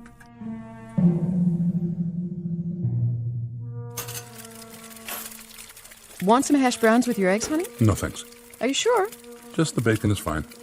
I wonder if I should make some for Grandpa. Where is he this morning? Still sleeping, I guess. I'm not surprised. He must have fiddled with that darn clock till 4 a.m. I know. Did you hear him? I heard him. Is that all you're having? Coffee? I'm not very hungry. What about the baby? You're eating for 2 now. That's one thing you don't have to worry about, Doug. Marnie? What? Let's not fight about this. I'm not. Honey, I only mean that you've got to accept the facts. Your grandfather's not a well man. Oh, Doug, I don't know what to do. Take it easy. He's always been so alert, so easy to be with. He's the same grandfather you've always had. But everybody faces this. Your loved ones grow old, and there are decisions to be made. You try your best to do the right thing. Why don't you come right out and say it? You want to have him put away. I don't know about that, but why don't we at least let Mel look him over? Can we do that? Just to be sure. You think I'm crazy? Grandpa. Marnie, Doug. How long have you been standing there? Long enough. Look, Sam, don't take this the wrong way. Mel Avery's a psychiatrist, a head shrinker. You don't have to tell me, I know. Grandpa, listen to me. Mel's been a friend of ours for years. He and Doug went to college together. You've met him. Well, I've met a lot of people, but I don't let them tinker with my head. Sam, nobody's going to do that. All we're suggesting is that you see Mel and talk to him. It's not a big deal. Why should I see a psychiatrist? You think I need one? Well, I wouldn't put it that way. Will you please sit down? Have some breakfast with us. Here, right next to me. Well, if you're sure there's room. Coffee? No. I'm wide awake. See? I even dressed myself and managed to come downstairs without a nurse or a walker. That good enough for you? Nobody's criticizing you. It's just that things happen to people's minds, especially as we get older. You think there's something the matter with my mind? She didn't say that. Well, she might as well have. I'm talking about physical things.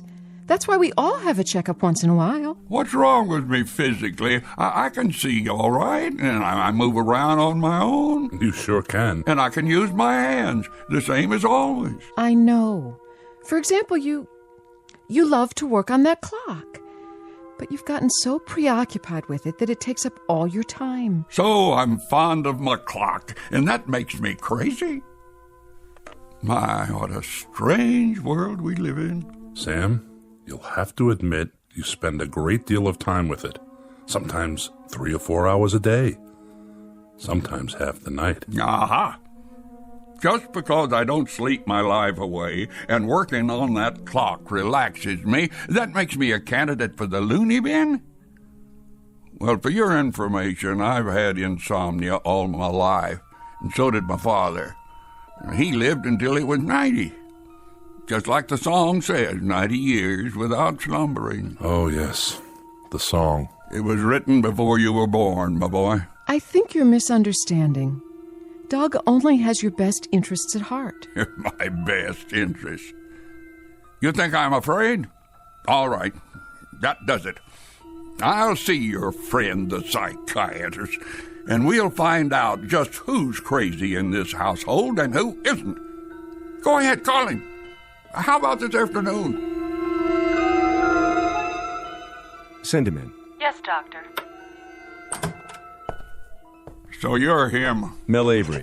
How do you do, Mr. Forstman? Pretty well, young man, if the truth be told. Well, come in. Make yourself comfortable. If you insist. Am I supposed to lie down on the couch? Well, whatever you like. I thought we could just talk for a few minutes, get acquainted. Oh, don't worry about the bedside manner. I know what I'm here for. It's a pleasure to meet you, Mr. Forstman. Oh, Sam, please. Mr. Forstman was my father, rest his soul. Doug's told me so much about you. Oh? Such as? That I've got a screw loose somewhere, is that it? Not at all. Can I offer you anything? A glass of water? Let's get right to it, shall we? If you like. I jotted down a couple of things. Let's see here. I understand you were a clockmaker. That must have been interesting work. I am a clockmaker. Oh, I'm retired now, but it's in the blood, my life's work. You understand. Indeed I do. Doug says you have a particular clock you're fond of. A real antique. Must be worth a great deal. Oh, I'd never sell it. It was presented to me on the day of my birth. My father loved my mother very much, you see, and in those days it was fashionable for a husband and wife to love each other for their entire lives. And it's no longer fashionable? Well, if it were, the woods wouldn't be so full of marriage counselors these days. So the clock was a kind of symbol. You were born on the same day, so to speak. You want me to tell you I think the clock is alive, don't you? Like a real person.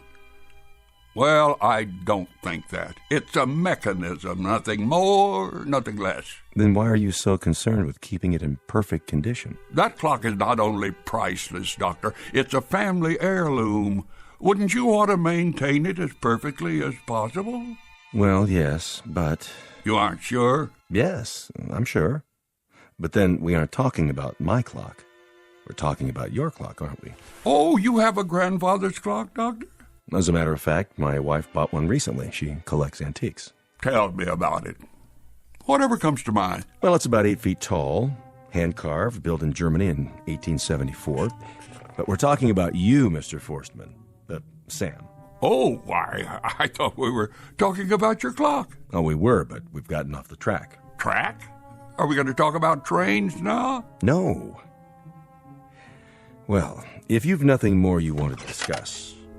I could talk about clocks for hours, Doctor, but your time is expensive. Mine's free. I think I'd better go now, for your sake. It's been a pleasure. There is one little thing. Yes? I know that when my clock stops ticking, so will I. Really? You believe you'll die on that day? Does that make me crazy? No. But it is rather unusual. How's your clock running, by the way? Why, I don't know. You might want to have it checked. If I had a clock like that... You'd what?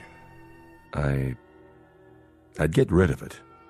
I'd have to. So, either I go or the clock goes. Is that what you're telling me? I didn't say that. Well, I didn't think you did. I mean, why would anybody say a thing like that? Why, I don't know. Such an idea would have no rational basis. It certainly wouldn't. Definitely. None at all. Indubitably.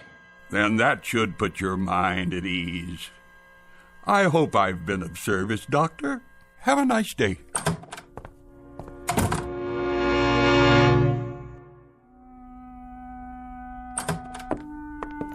Hey, Doug. Marnie.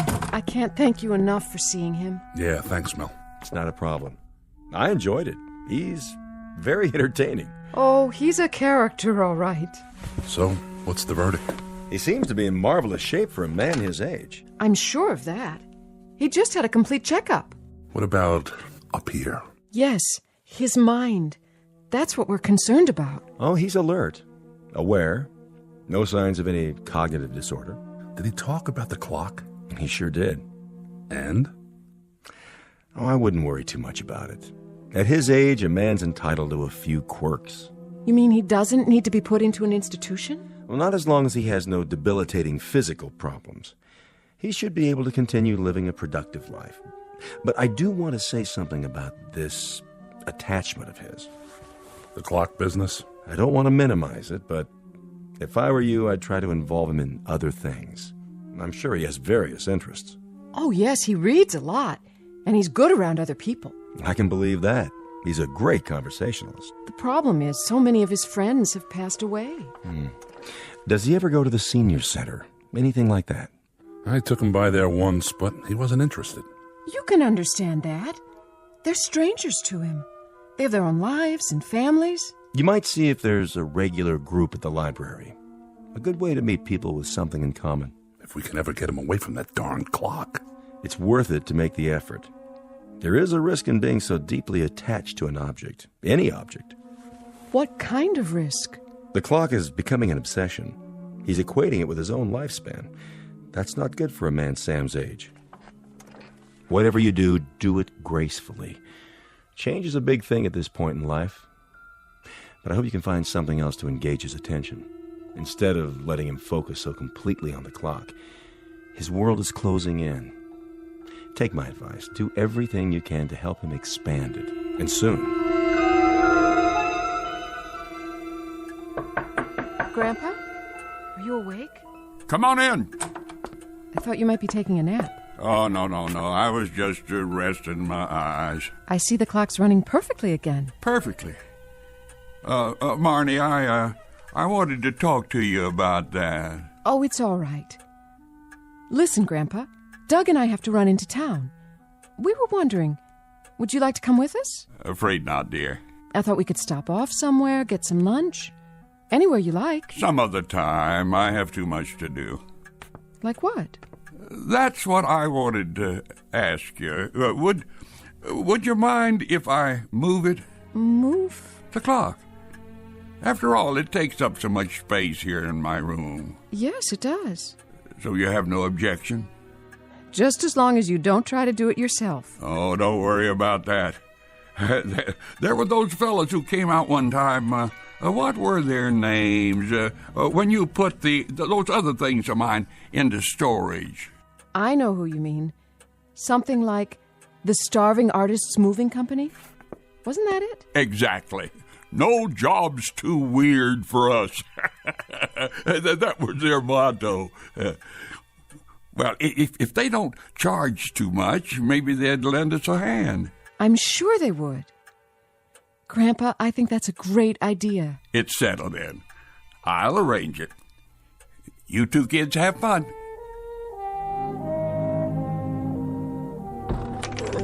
Watch your step. Yeah, the carpet, I see it. Set her down for a minute. Couldn't he just use a watch? Or a sundial. Never have to move one of those. Set it and forget it. How does that song go? My grandfather's clock was too large for the shelf. Something. So it stood 90 years on the floor. Yeah. Oh, okay.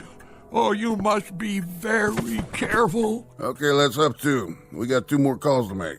All right, 1, 2, 3. Lift. Oh. Watch it. I got it. Careful, I said. The pendulum. If it stops. Not so fast. Okay, straighten her out. I can't. Watch it. Oh, watch it, please. Keep lifting. I'm losing my grip. Whoa. Sorry, Pops. That last step's a doozy. No damage done, huh? I'll start her running again. Yeah, you do that. He said he don't want it to stop, remember? No problem. I'll just open up the case and give it a push. That ought to get it, huh, Pops? Pops? What's the matter with him? I don't know. He just keeled over. Hey, Sal, feel for his pulse. Oh, I can't find it. Call 911. The old guy looks like he's dead. Okay, I'm calling an ambulance. Where's the phone? Hey, Pops, come on. You didn't croak on us, did you? Quit fooling now. Oh, phone's in the kitchen. I can see it. Gotta move the clock to get by. Hey, wait, he's breathing. Yes! Hey, you gave us a scare there. What happened? My clock. Easy now. Oh, I'm all right. Don't try to get up. Yeah, just stay where you are. Don't be silly. Still want a doctor? A doctor? I never wanted one in the first place. Okay, no doctor. Just let me give you a hand. Listen. What? My clock is still ticking. Yeah, sure. You had us worried there for a minute, you know. Don't do that, Pops. I guess it just wasn't my time. Not yet. Not quite yet.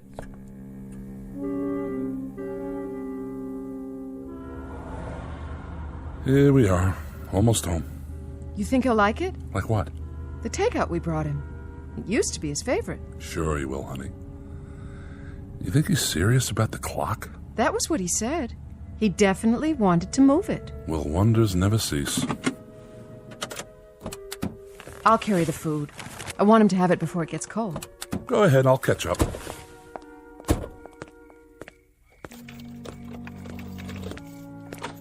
I hope you treat me this nice when I get old. Marnie? Oh, no. What's the matter? Oh, Doug, look. Whoa. I didn't know he was going to move it today. Next to the bookcase? It's so huge. Maybe he's trying to make a statement. He's trying to make a compromise with us. Oh, you're back early, children. Hello, Grandpa. I thought we'd give it a try down here and just see how it looks. What do you think? Well, I don't know. You can see for yourself, can't you, Sam? Yes, I see. It sticks out like a sore thumb. Uh-huh. Are you sure? I think Doug's right.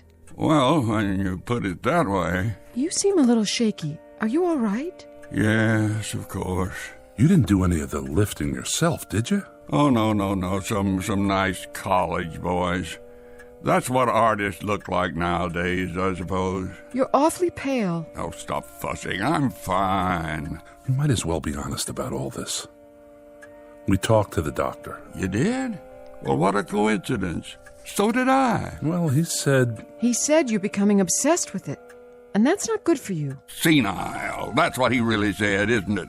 No, Grandpa, he didn't. Well, I'm not going to any loony bin. That's final. Nobody said anything about... But I'll tell you what I will do. I'll sell it. You heard me. Before that happens, I'll sell the clock once and for all and be done with it.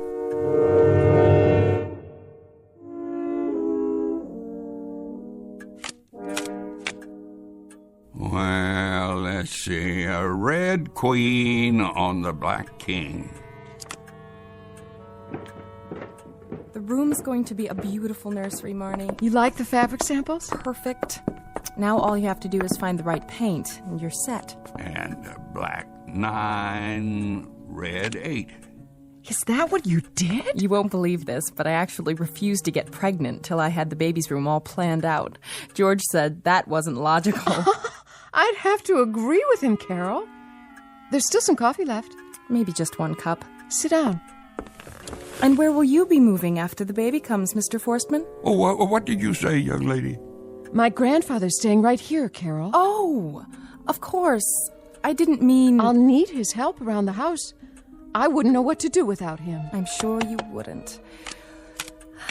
Are you going to keep the clock downstairs? We haven't decided. Carol. Yes, Mr. Forstman? Carol, do you know anyone who might like to buy it? Sure. Me. Wish I could afford it. Do you mean that? Do I? You know how I feel about antiques.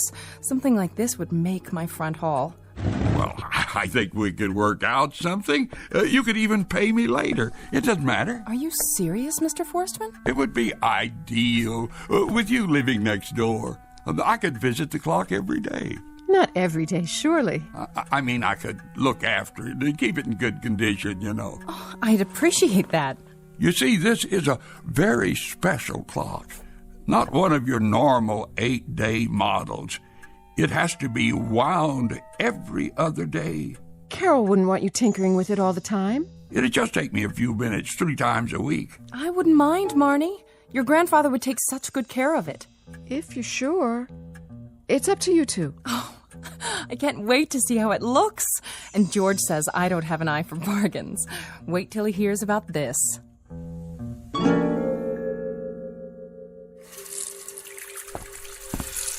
Good morning, my dear. Grandpa, up so early? Early to bed, early to rise. Ben Franklin said that, I believe. Or was it George Washington? Well, no matter. Time to wind the clock. Oh, that's why you have your toolkit. Every other morning for 2 weeks now. Don't you remember? Well, you could have slept in today. George and Carol are out of town. They are. Just for the weekend. The weekend? But it runs down after 48 hours. Grandpa, are we going to start that again? We've been so happy lately. Yes, we've been happy. 2 weeks of borrowed time. I should be grateful.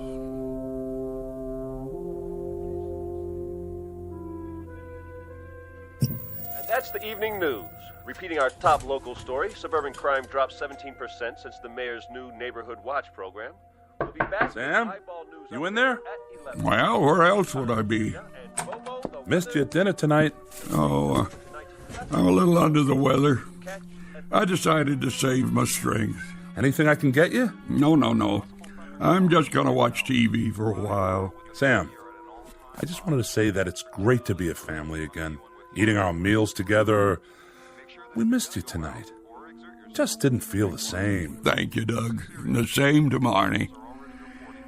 And now I think I'll lie down and rest my eyes before the movie starts. You do that, Sam. See you in the morning. And say goodnight to Marnie for me. Will do. Good night.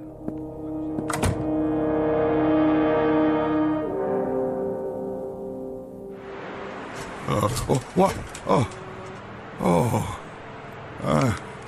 I must have dozed off. Where's my pocket watch? Why, it's nearly 2 a.m. in the morning. Oh, better be careful not to wake them. I'll just get my tools.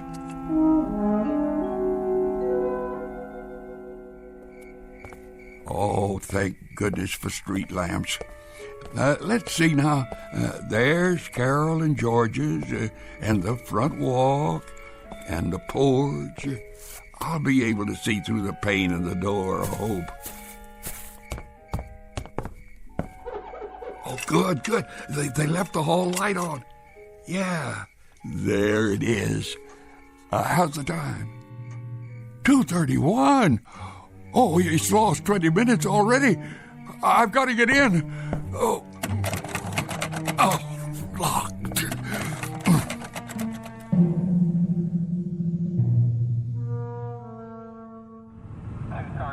Pull over. I saw something. Where? In front of that house. Shine the light on it. I don't see. Wait a minute. Hey, you! Me? Hold it right there. Don't move. You're not speaking to me, are you, officer? You live here? Well, yes. I mean, no. Well, not exactly. Let's see some ID. Certainly. Oh, I'm afraid I left my wallet at home. So this isn't your house? No, but my clock's in here. They're away for the weekend, you see, and... Oh, so you figured the place would be empty? No, I need to wind it. Where do you live, Gramps? Next door.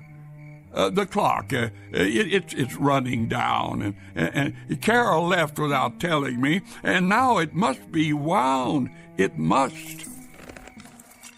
Say, what's he got in the bag? Oh, looks like lock-picking tools. Oh, they're for fixing clocks. You don't understand. It's a very important clock. Maybe we ought to take him down to the station. He's harmless. Come on, Gramps. We'll get you home. Oh, please, just let me wind it first. Quiet down. You'll wake up the whole neighborhood. But I've got to get inside. Now look, mister. This is private property. You can't go in there. Don't you see? I'm running down, too. If it stops, I'll die.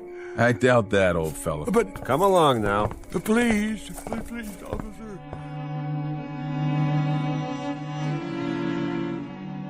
We're very sorry this happened. Sure, I understand. He's not usually like this, honestly. Happened to my old man. We put him in a home. He likes it there. Good night, officers. We appreciate it. Good night, folks. Ma'am? Come on, Grandpa. Let's go upstairs. It's my fault, Barney. I shouldn't have expected anybody to believe me. Can I get you anything? No. I won't need a thing anymore. do you say that? Don't worry, dear. It's better this way.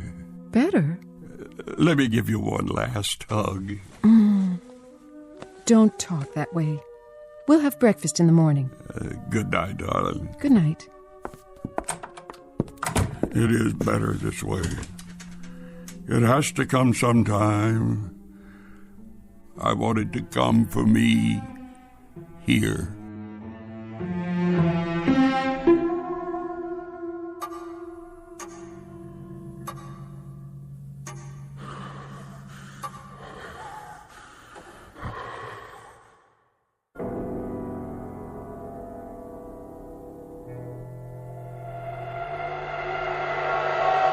Well, Sam, old friend, it is time for us to go. And just where are we going? Close your eyes, old friend, and lie back down. It's easier that way. In a pig's eye. What are you doing in my bedroom anyway? The face is familiar. It should be. But I don't think we've been formally introduced. I am your spirit. Our time has come, Sam. After all, you are 76. That's nothing. And don't give me that spirit of 76 stuff. Who says my time has come? Have you forgotten what your father told you? Not to mention your grandfather. About what? Didn't they always tell you that if ever the clock runs down, you'd die? Yeah. You know, I actually used to believe that stuff, but it's a lot of foolishness. I know, I've been to a psychiatrist. So what? So he didn't think I needed that clock. He didn't think I was crazy either. And you know what? He was right. All this time we were wrong. Sorry, Sam. I prefer to believe our grandfather. I never trusted head shrinkers myself. Now you listen to me. My father and grandfather were from another generation. I live in the present. Live, I said. Look at yourself. You're just a figment of my imagination. I can see right through you. You don't exist, but I do. And I'll tell you when it's time to go. Only don't hold your breath. I've got a great-grandson coming soon, and I plan to be around so that I can play with him and watch him grow and take him to school, maybe even college. I repeat, I don't believe in you. Therefore, you don't exist. Now I ask you, am I right or am I right? I can't argue with that logic, Sam. I have to admit you have a point. Let me know when it's time, Sam. Let me know.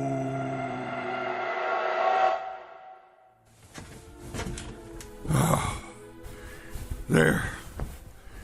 Now maybe a fella can get a little peace around here. Grandpa.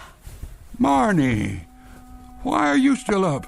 I was worried about you. Well, what you should be worrying about is my great-grandchild.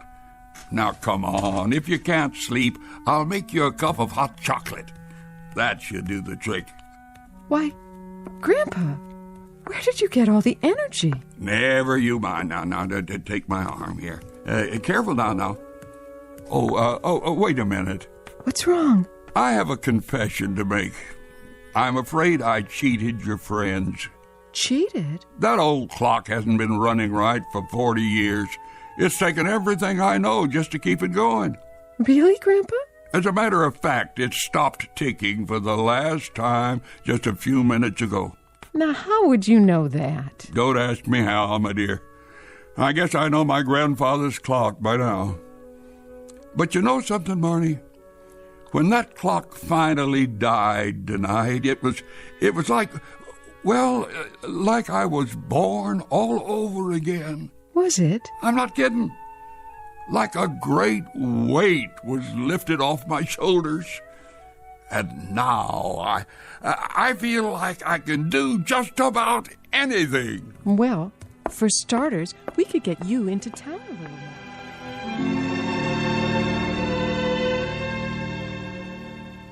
Clocks are made by men, but only God is responsible for time. No man can prolong his allotted hours, or cut them short for that matter. He can only live them to the fullest. That's our legacy in this world, as well as in the Twilight Zone.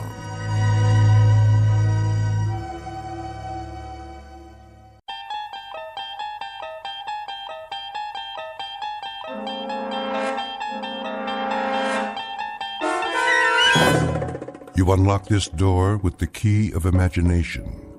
Beyond it is another dimension, a dimension of sound, a dimension of sight, a dimension of mind. You're moving into a land of both shadow and substance, of things and ideas. You've just crossed over into the Twilight Zone.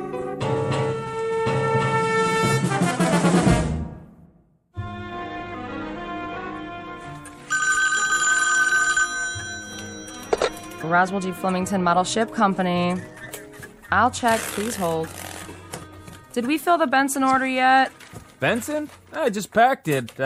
Scale model steamship complete with working boiler and drive propellers. It's going out today. COD.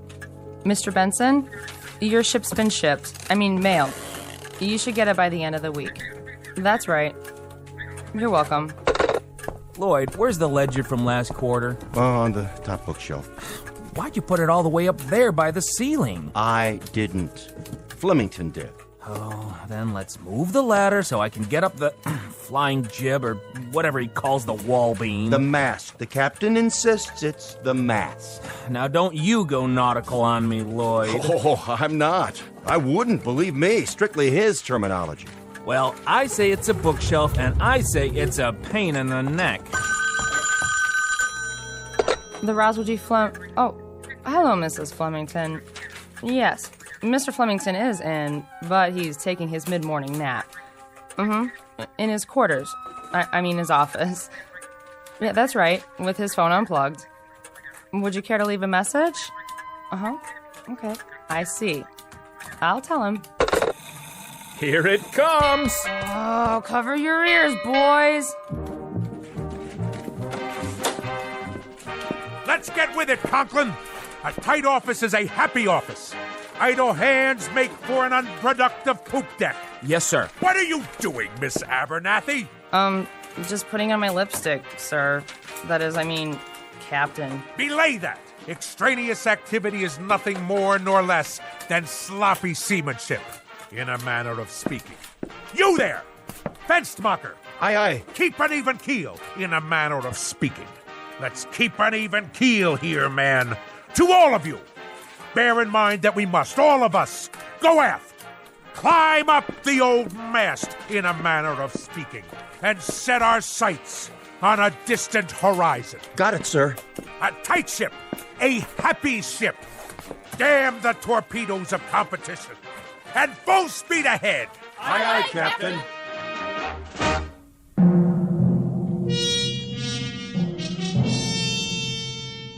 This is Roswell G. Flemington.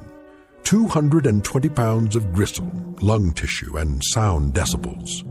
He is, as you may have perceived, a noisy man, one of a breed who substitute volume for substance, sound for significance, and shouting to cover up the readily apparent phenomenon that he is nothing more than an overweight and aging perennial sea scout, whose noise-making is in inverse ratio to his competence and character.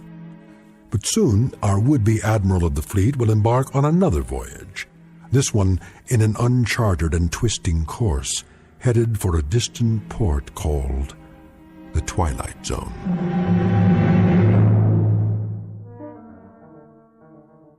And now, The Twilight Zone and our story, Sounds and Silences, starring Richard Kind, with Stacy Keach as your narrator.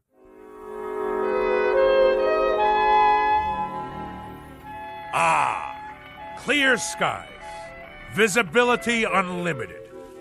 And now, for something a bit more bracing.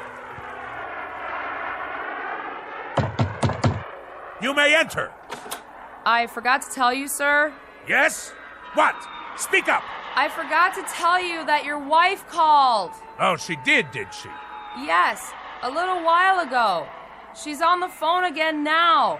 Would you like to take the call? Oh, I suppose so. See how the home fires are burning. What's that? I said I'll plug in the extension. Yes, sir. Here, madam. Yes? Yes? What noise? Oh, well, it's a most excellent recording, actually. Flight sounds of aircraft leaving the carrier Hornet. No, I can't turn it down. It has to be heard at realistic levels. Speak up! What is your request? Talk? About what, pray tell? Well, then talk away. Very well, later. Of course I shall be home for dinner. Yes, of course, I'm quite sure. Goodbye.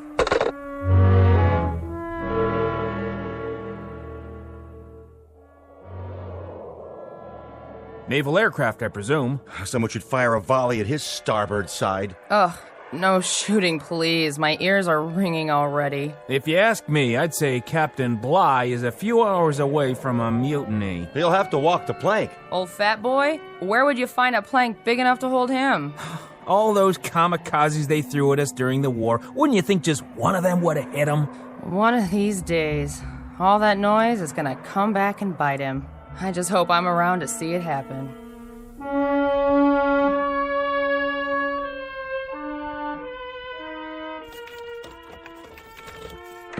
All ashore! I'm home! Ah, Navy rum. To be followed later by a full measure of grog. But first, some easy listening on the stereo. Which album shall it be tonight?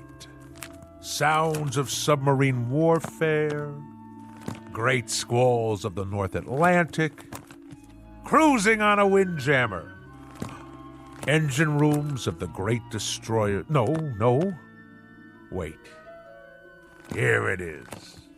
Perfect!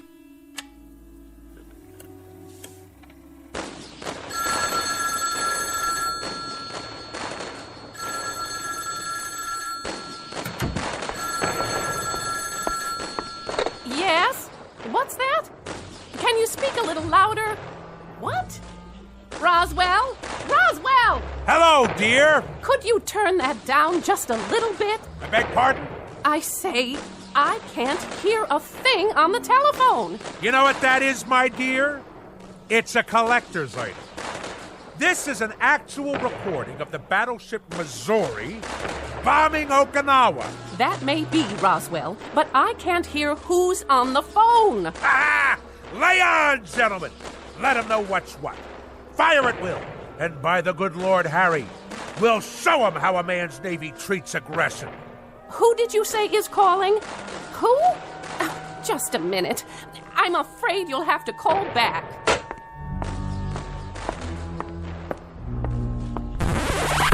Woman!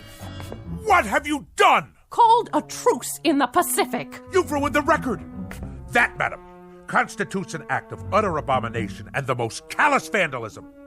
I would remind you... I would remind you that I live in this house, too. That there were only 100 such recordings pressed for the collector's market, as rare can be. Well, now there are only 99. Absolutely irreplaceable.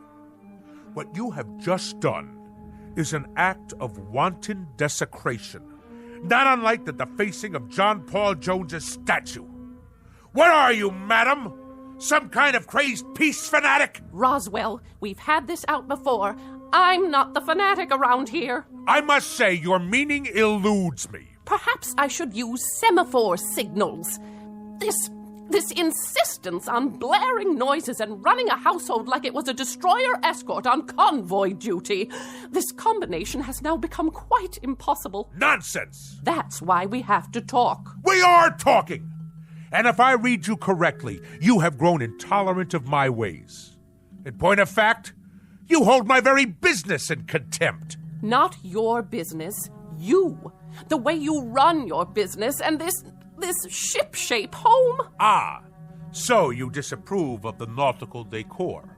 I'll have you know that every item is of enormous value. Enormous. From the ship's wheel at the helm. It's not a helm, Roswell. It's a living room. To the sails and riggings. They're curtains made out of canvas according to your orders. Old canvas. To the life preservers on the walls. All obtained at great expense. With profits from the self-same company that has kept you in good stead for so many years. Well, I can't live with it anymore. How's that? Oh, knock it off, Roswell. Stand down, madam. You're a noisy, insufferable clown, but you're not stupid. I have had it up to here, and my ears have had it, and my stomach lining has had it, and whatever part of the brain that keeps a person balanced, that's had it too. In short, I have had it. I'm leaving. By the good Lord Harry.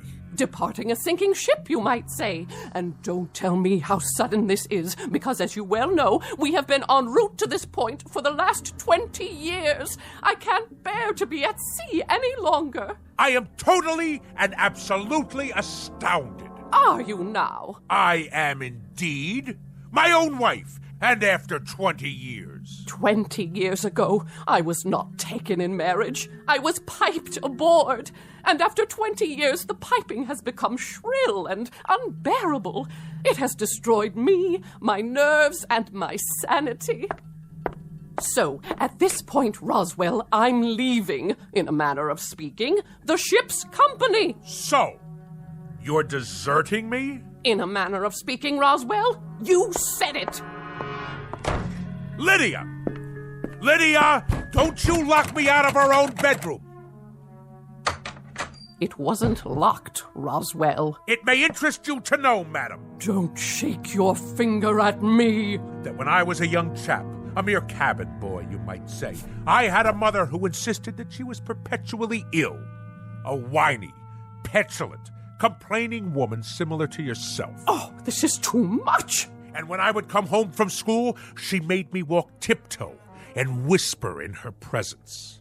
Whisper, whisper, whisper, whisper. Do you know that in our house we never had any cookies? Just soft fudge brownies, because they made less noise when you chewed them. Eat your brownie and then run upstairs, change your clothes, but keep it quiet. And I tell you, madam, I took quite enough of it. That is why I went to sea. And that is why I've spent my life in the very wholesome, healthy, quite understandable pursuit of the free and the unfettered. Strip off the cotton and the insulation, and let the sounds of the earth come in. And so now I am owner, manager, chairman of the board and president of the Roswell G. Flemington Model Ship Company.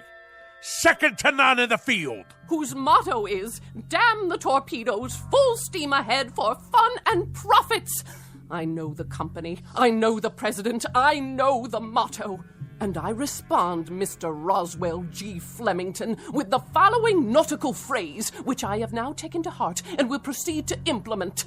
The phrase is, lay aft and dump the garbage.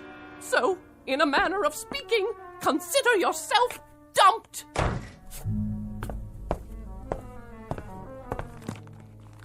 Sounds of a three-masted schooner in the South Pacific. Perfect. Good riddance, madam. If the truth be known, I have never liked you. I have simply suffered your presence. If there is one thing that sticks in my craw, that thing is a landlubber. So, madam, in a manner of speaking, get ashore. Do you hear me? Get ashore now! I have never, marked you, I have never in my entire life felt so free, so unencumbered, so absolutely fulfilled. In the parlance of naval language, in a manner of speaking, the situation is 4.0. My decks have finally been cleared. I intend to enjoy myself topside for the rest of the evening. And at precisely 10 bells, I shall retire to my sleeping quarters. But until then, this is my watch. At long last, I can see to the far horizon. And a life of wonderful, delightful noise. Now, where's my karaoke machine? Anchors away, my lad! Anchors away!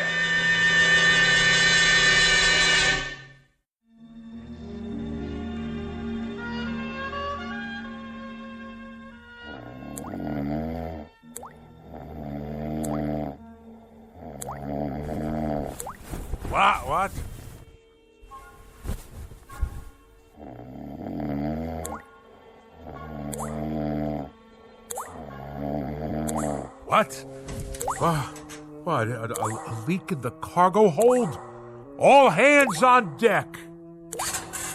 Oh, where's it coming from? The blasted bathroom sink. There. The shower. Off, I say, off!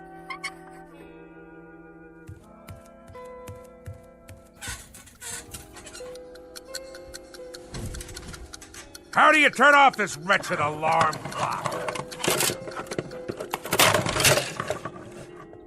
Oh, my decks seem to be, in a matter of speaking, listing a bit. Where are my Navy cut cigarettes?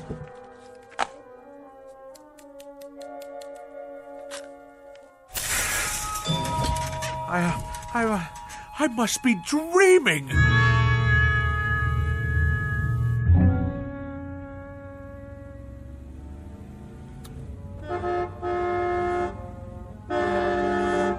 Go around! Pass, you imbecile! That's right! Run the red light! No noise laws in this city at all anymore. Any rattletrap is permitted on the streets. At last, my turn to make my way through the flotsam and jetsam.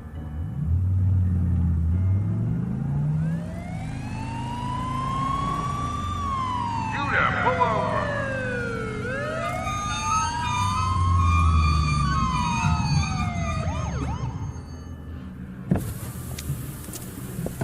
License and registration. Certainly, officer. Happy to oblige.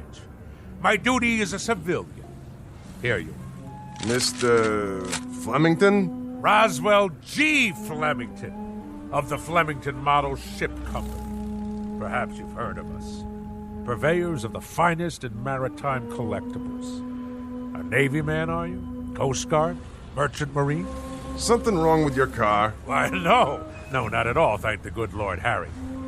Now, this boat has kept me afloat for many years now. Hydromatic V8 with overdrive. Though the engine seems to produce a most curious sound this morning. Like a motorboat every time I step on the gas. No, it's more like a tug, I should say. Like a tug hauling an ocean liner to the dock. On your way to work, are you? I am indeed. And if you wish to cite me for speeding, you'll have difficulty proving it in court. A great deal of difficulty. At no time have I exceeded 15 knots. Point of fact, that's an impossibility. Considering the sounds of strain emitted by this engine. I didn't stop you for speeding, sir. Oh, good. Well, I'll be on my way. I stopped you because you were going so slow. You did? Oh, I see. Well, then that's all very well, then. Why are you driving so far under the speed limit? Why? It's as I said. This craft obviously has a few bolts loose somewhere. I tell you, I've never heard such a racket from the engine room. Then I'd suggest you take her into port somewhere. There's a gas station on the next block. They do repairs. But frankly, sir, the car sounded just fine to me. A real classic. You got a cherry piece of Detroit iron here. Lots of horses under the hood, huh? Anyway, try to keep up with the flow of traffic, would you, Mr. Flemington? Good day to you.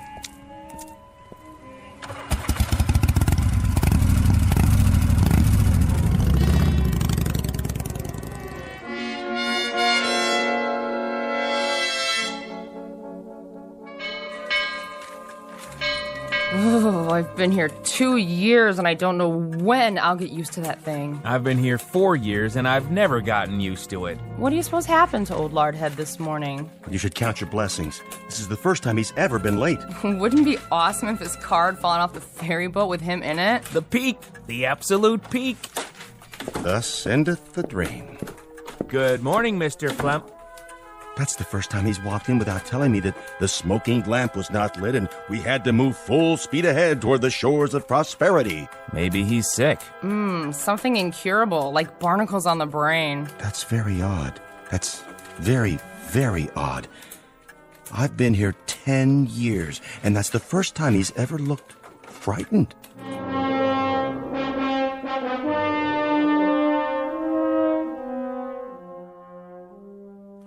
Something restful. Restful. Actual sounds of Hawaiian outrigger canoes. Yes. Yes.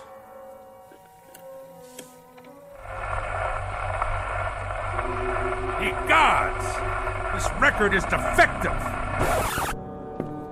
Fresh air, that's what we need. The great outdoors, the smell of salt spray in our nostrils.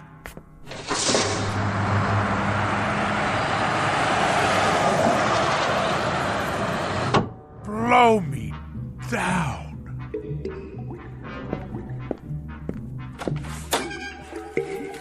Conklin! What are you doing, man? Me? Just pouring a glass of water from the water cooler, that's all. Well, let's keep it quiet out here. Yes, sir. Now what are you doing? Swallowing, Mr. Flemington? I was thirsty. Quietly, I said. Quietly. Now stop gaping. Get back to work. All of you. Mr. Fenstermacher! Begging your pardon, sir. New shoes. What have you gotten them? Dead fish? Oh, people! This ship has to shape up. Repeat, shape up. Noise pollution hinders efficiency. Let's secure the hatches now and mind the torrent of bilge. Oh! What is going on? By the good Lord Harry! What on earth is going on?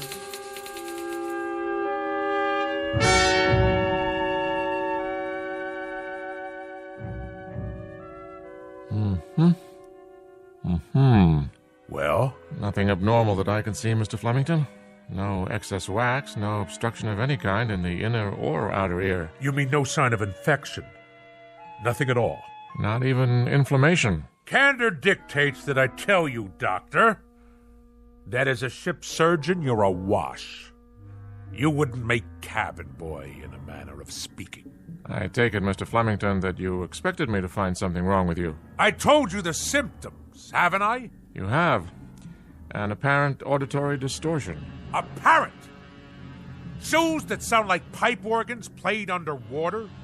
A leaky faucet sounds like barrels over Niagara Falls. And I wish you could have seen me cross 48th and 6th today.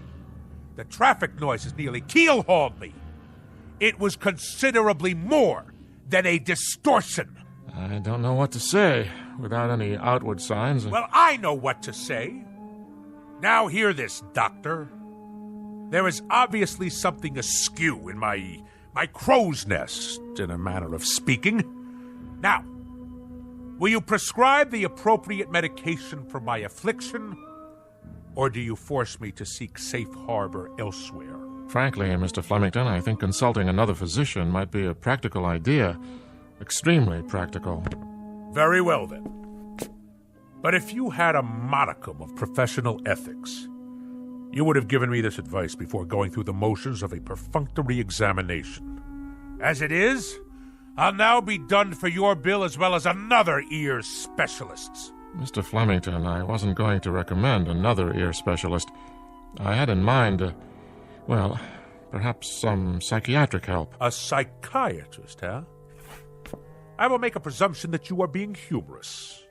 It is that charitable outlook that saves your being called to account, sir. The soundest recommendation I can make under the circumstances. I can assure you, Doctor, and I use the term loosely, that there are few people today on land or sea who are as sane as I am. I bid you good day. Good day to you, and good luck. Oh, what is that hideous sound? Oh, I'm merely making a few notes on your chart. See? Nothing to be afraid of. An ordinary number 2 pencil, that's all. Oh! Oh!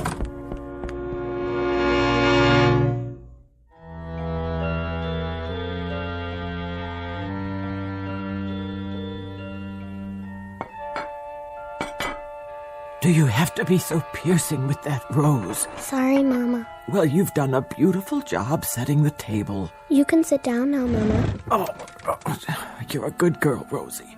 You know I'd cook Thanksgiving dinner if I could, but with my allergies and my arthritis and my bursitis and my ear infection, not to mention my spastic colon, well, it's all I can do to make it downstairs. I know, Mama. You may call your brother now. Roswell! Not so loud, dear. I'm sorry. Roswell, would you please not ride your pogo stick in the house? All right. No running. You know what Mama said. Okay. Roswell? Yes, ma'am? Are you wearing shoes? Uh-huh. Roswell? Okay. Carefully. All right. Now take your seat, Roswell. You too, Rose.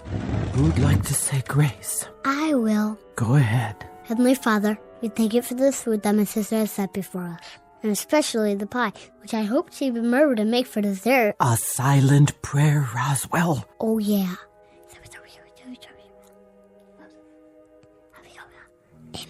Pass the mashed potatoes, please. Yes, Mama. And the cranberry sauce, and the yams, and the creamed corn, and the creamed spinach, and the tofu. Can I carve the turkey? Oh, there's no need. This year we boiled it till it's so tender it slides right off the bone. So much nicer without all that hacking and sawing. Doesn't it look scrumptious? Yeah. Here, have a roll, Roswell. Thanks. Hey, how come it's so soft? Rosie only put them in the oven for a minute so they wouldn't be too crunchy. Easier on the nerves. Did you make the pie? Tapioca, but there's lots of whipped cream. Grab hold. What's that? A wishbone. Grab hold and pull. I don't know. Go on. What are you children doing? And what's that in your hand? Oh, my heart. You gave me such a fright. I'd better lie down.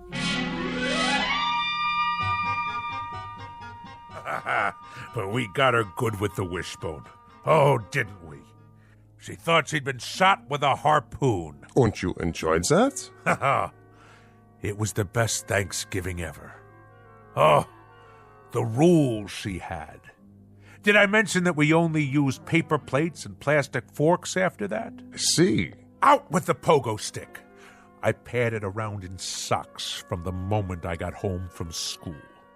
The radio was permitted only with headphones. The telephone had no ring, just a little red light. My toothbrush, soft bristles. No toast, only soft boiled eggs. No ice cubes in the refrigerator, not even chunky peanut butter. And all my school books had to be paperback, in case I accidentally dropped one on the floor. Go on. As soon as I was old enough, I ran away and joined the Navy. What happened to your sister? Oh, she became a sign language interpreter for the National Theater of the Deaf. Well, I should say that about covers it. It does? Now do you understand, Mr. Flemington? Understand what, Doctor? Unless I'm very much mistaken, it's a phenomenon we in the psychiatric profession call autosuggestion. Nothing to do with motor cars, I presume. A person talks himself into believing that certain occurrences take place, when in reality they are pure figments of the imagination. Beyond that, there are some suggestions that you were very resentful of your mother and her preoccupation with her imaginary aches and pains. You don't say. My guess would be that this feeling now extends to your wife, who very similarly provides you with a mother image. But I can tell you this, Mr. Flemington, and forgive me if I repeat myself, these occurrences are only figments of your imagination. Yeah, but if that's so, then... Snap your fingers. Do I dare? Go ahead, snap your fingers. Any abnormal sound? None. Now, stamp your feet on the floor. Normal? Happily, delightfully normal. Now, let's really put it to the test.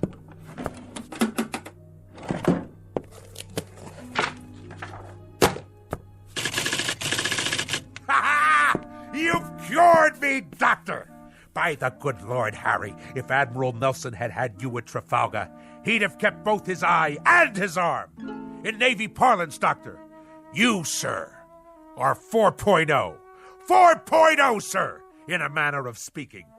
Ha ha ha ha! I'm free to go. Free as a bird. And slam the door at will on your way out. Be my guest. I shall! You, sir. You have the soul of a seaman. Bless you.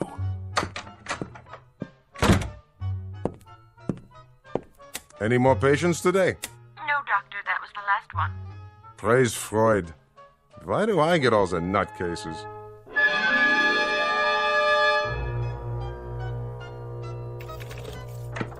Incredible. Absolutely incredible. My own wife, the culprit.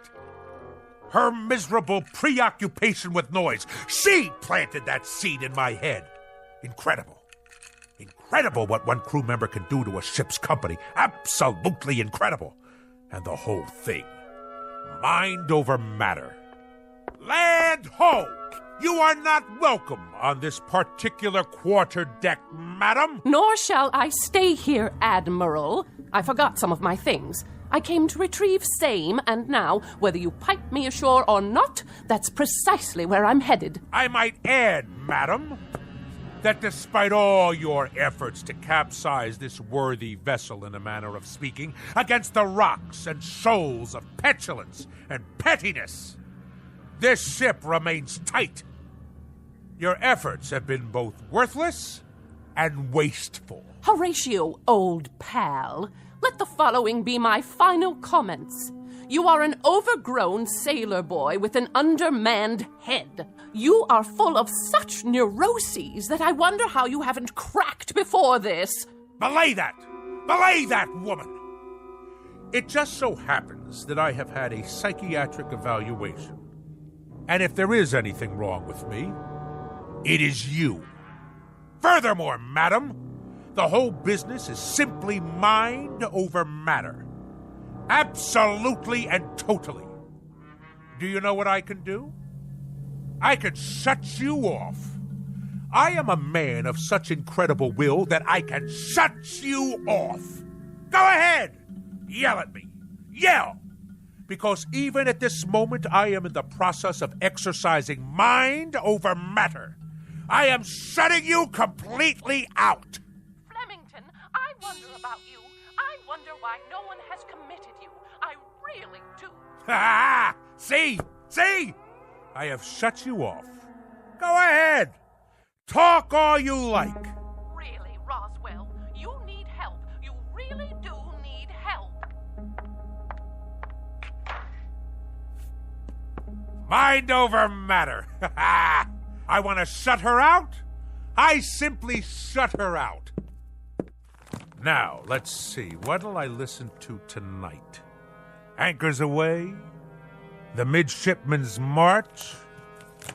Actual sounds of a Japanese destroyer exploding in the Pacific, complete with boiler hissings, fantail cracking, and smokestack glowing apart. Ha-ha! Only great, huh? Better prepare yourselves, neighbors. This one will galvanize you in the proper manner.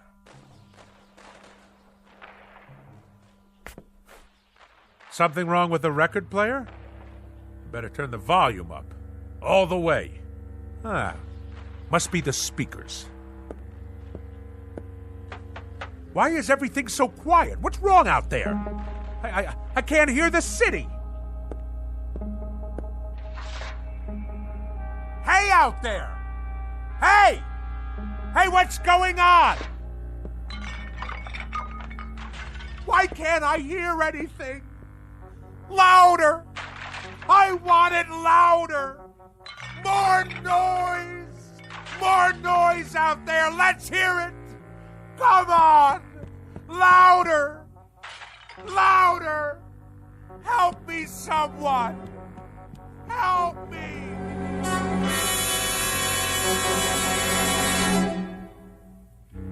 When last heard from, Mr. Roswell G. Flemington was in a sanitarium, pleading with the medical staff to make some noise, any kind of noise.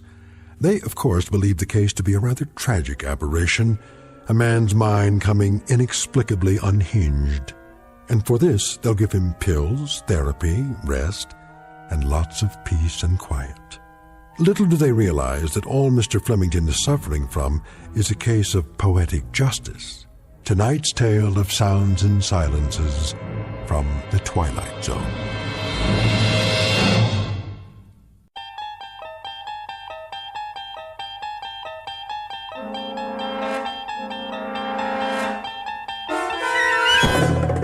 You're traveling through another dimension. A dimension not only of sight and sound, but of mind. A journey into a wondrous land whose boundaries are those of imagination. Your next stop, the Twilight Zone.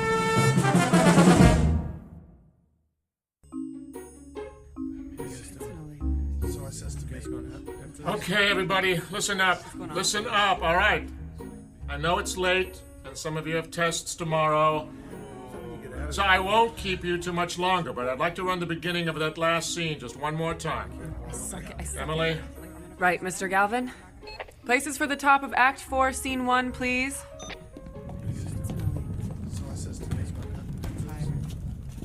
What's going on? Hey, Diane. What? Do you want to get some coffee when this is over? Rick, we're not going to get out of here before midnight. And your point would be? Wait a second. Phil, you might want to be ready with the drop in case he decides to run the scene change. Okay. From the top of the scene, please. Sound. Ready. Go.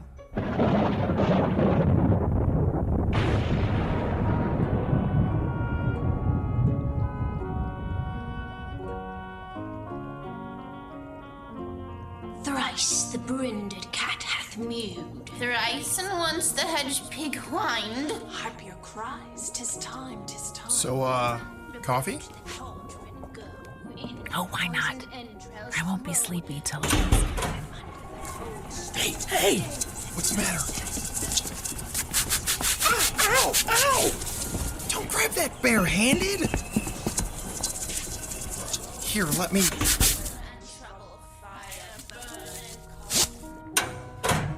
It won't go anywhere now. Come over here under the light so I can see your hand. No, it's okay. But that line shouldn't have taken off like that. It's tied off. We'll check it later.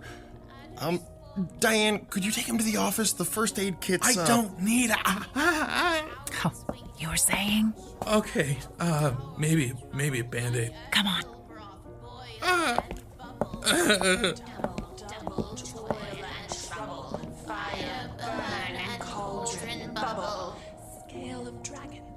It hurts when I touch it.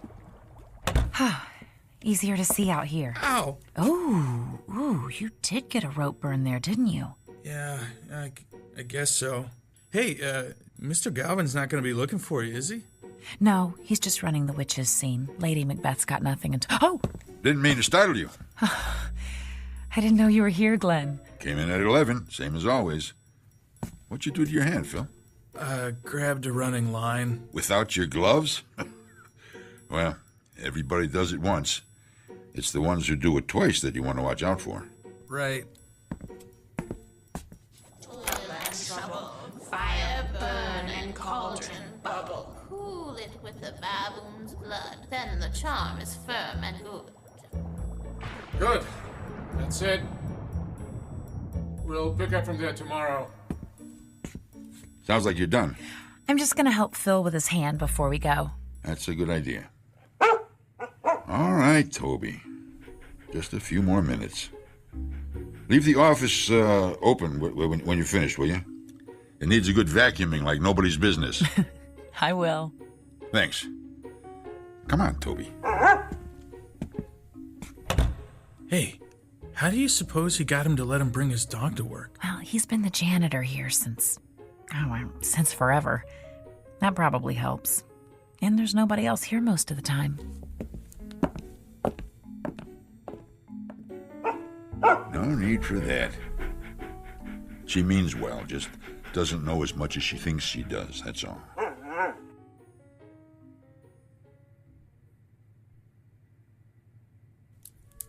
All right, hold still just a second. I'm almost done.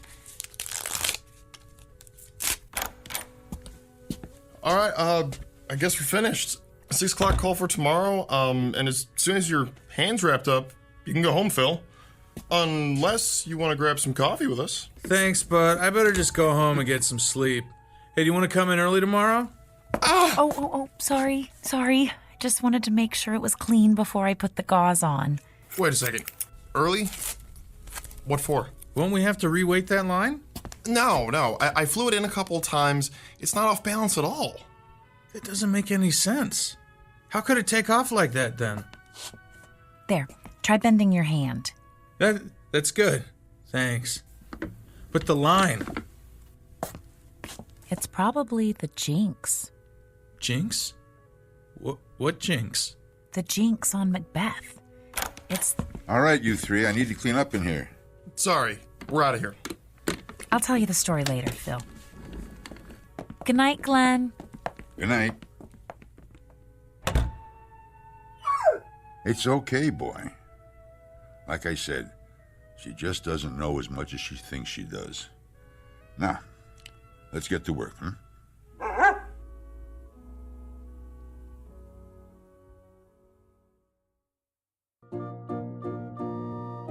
End of rehearsal for a college production of Macbeth. The sets are built, the actors have learned their lines, and the director is finally starting to believe that the show's coming together. The playwright, of course, is absent. But if he were here, he might be tempted to offer a quote from another one of his plays and remind these students that there are more things in heaven and earth than are dreamt of in their philosophies. A good idea to keep in mind, especially when the curtain is about to rise in the Twilight Zone. And now, The Twilight Zone and our story, And Cauldron Bubble, starring Virginia Williams with Stacy Keach as your narrator. Well, hey, Phil. I wasn't sure I'd see you here today. Skip a scene shop class this week? I don't know how bad you have to be hurt to get away with that. Well, at least they found you a job you can do one-handed. Yep. I can splatter fake stone walls with the best of them. Hey, you. Hi, yourself. We finished with the costumes a little early, and I thought... Hey, Rick, when you two are done, how about giving me a hand with this flat? Sure, Alan. But only because you asked so nicely. Sorry, it's been a lousy day. What happened? I told you about my job, right? Scanning medical records, right? Yeah, it's a great gig, good pay. Work your own hours, take extra time off for shows. So what's the problem? The problem is somebody at the hospital figured out that they could buy some equipment, hire somebody to scan their own stuff, and take in work from other places besides. Man, this piece is heavier than it looks. Hey, Diane, Lindsay, could you come here a sec? Yeah, sure. All right, 1, 2, 3, and up. There we go. Thanks. Anyway, their scanning is going to be done in-house now, so they don't need me anymore. What are you gonna do? I don't know. I can't even think about looking for another job until after the show opens. And trying to find something that fits in around this schedule, well, you know what it's like. Yeah, I'm not gonna have my job much longer if my car doesn't quit acting up. Twice this week I've been late because it didn't want to start. You can't just throw a few creepy bits into a cauldron and whip up a car repair potion? I wish. Only when I'm on stage, but thanks for the suggestion.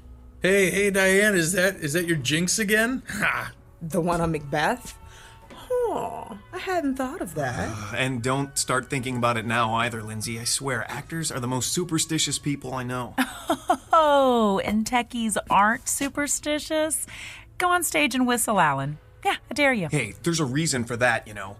Right, Rick? Right. The first people to fly scenery in theaters were actually sailors. They already knew how to work with ropes and pulleys, and they didn't have headsets in those days, so they used a different type of whistle to cue every line. And nobody else whistled backstage. Now, wouldn't you feel unlucky if somebody brought a set piece down on your head because you forgot that? Hey, aren't you supposed to be on my side? Always. I can tell you more about it at dinner. Come on, you guys. We got an hour and a half until call time. Who wants to go for Chinese food? I gotta go home, guys. If I don't have dinner with the parents at least one night a week, I won't need any jinxes to bring me bad luck. Believe me. Chinese sounds good to me. Yeah, me too. Got that last paycheck burning a hole in my pocket. Ah, so you're treating then? Phil, there's a whole lot of you that hasn't been wrapped in gauze yet, but that could change. Ow.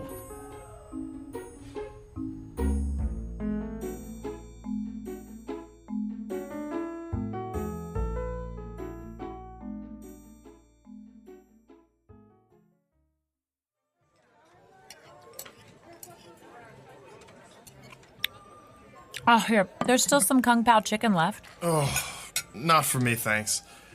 If I eat any more, I'll be able to fly the mane out just by leaning against the line. I think you're going to need a doggy bag, Diane. Make sure you don't call it that around Toby. He'd figure it was for him. He's a smart dog, Phil, but I don't think he's that smart. I wouldn't bet against it. Have you ever seen him fetch tools for Glenn? He's the only dog I've ever seen who can tell a screwdriver from a crescent wrench. I've got a better one than that, Alan. Glenn had to come in during the day once when somebody else was out, sick, and Toby came over to where he was working and scratched at the door, like he wanted to be let out. So? Our old dog did that, and he was so dumb he used to forget his name. So, Glenn tells him, "I'm busy. Go take a walk." And Toby goes to Glenn's toolbox, picks up a leash, and walks off with it in his mouth. He was still carrying it when he came back. I guess they both figured that if he had a leash, he didn't have to be on a leash. I still can't figure that guy out. I know he's been working at the school for a long time, but does anybody know what he did before that? Or anything about what he does when he's not at work? I keep forgetting this is your first semester. You haven't had time to hear all of the stories yet. Some people say Glenn used to be a teacher somewhere, but he got tired of dealing with all the paperwork. Or that he was a roadie and all the partying finally caught up with him. Now that's something I'd love to see. Glenn partying, it boggles the mind. But my favorite one is the one where he's writing romance novels under an assumed name and keeping the day job. The night job for the, benefits. Oh, speaking of writing, Phil, I never got a chance to tell you about the jinx. Oh, here we go again. Oh, hush, Alan. Read a fortune cookie or something. Here's the thing, Phil. Shakespeare may have been a genius, but he wasn't above borrowing things here and there. He was a plagiarist? Ordinary writers are plagiarists. Shakespeare was, well, Shakespeare. So when he wanted to borrow something, he did. I am shocked. Alan. She won't stop you now. Beg pardon. Do go on. Thank you. Okay, it turns out that when he needed incantations for the witches in Macbeth, he lifted sections out of a 16th century book on Scottish witchcraft. All those speeches are really parts of spells. But what does that have to do with being a jinxed show? Magic is a lot like electricity, Phil. It's power. If a spell's done properly from beginning to end, the power is contained. Focused. But if you just throw bits and pieces around with no real point to it and no direction, well, it's unpredictable. It's the difference between a light that comes up on cue and one that shorts out and arcs all over the place. See what I mean? Yeah, I think so. And the arcs are what brings the bad luck? Exactly. Every time Macbeth is performed, or rehearsed, or even read, uncontrolled power gets set loose. That's why some actors won't even say its name. They call it the Scottish play instead. Tell him what you're supposed to do if you do say it. Oh, you're making fun of me now. I just thought he'd want to hear it. Right. Well, I've never done it myself, but if you say Macbeth, you're supposed to spin in a circle 3 times, spit and swear. That takes the hoodoo off. Oh, that would make for a fun performance, wouldn't it? Tragedy, horror, spinning, spitting, swearing. And you wonder why I didn't mention it. Come on, you gotta admit, babe, it sounds a little odd. Oh, of course it does. And useless, too. If you actually wanted to do some good, casting a protection spell would make a lot more sense. No offense, but how do you know about this stuff, Diane? Well, my last roommate had a ton of books on magic. She left them when she skipped out on the rent. If you'd like to, I Better can... hold that thought. We've got to go soon, Lady Macbeth. Uh-oh. You know what I have to do now, don't you? I know that if you do, I am going to take a picture and use it for my screensaver, especially since you don't believe in any of this anyway. Hey, I'm not saying I couldn't be convinced. I just haven't been, yet. Well, I hope this isn't the show that changes your mind. Me too. That's a cue, Phil. Let's get the check and head out of here before they realize they've stopped arguing.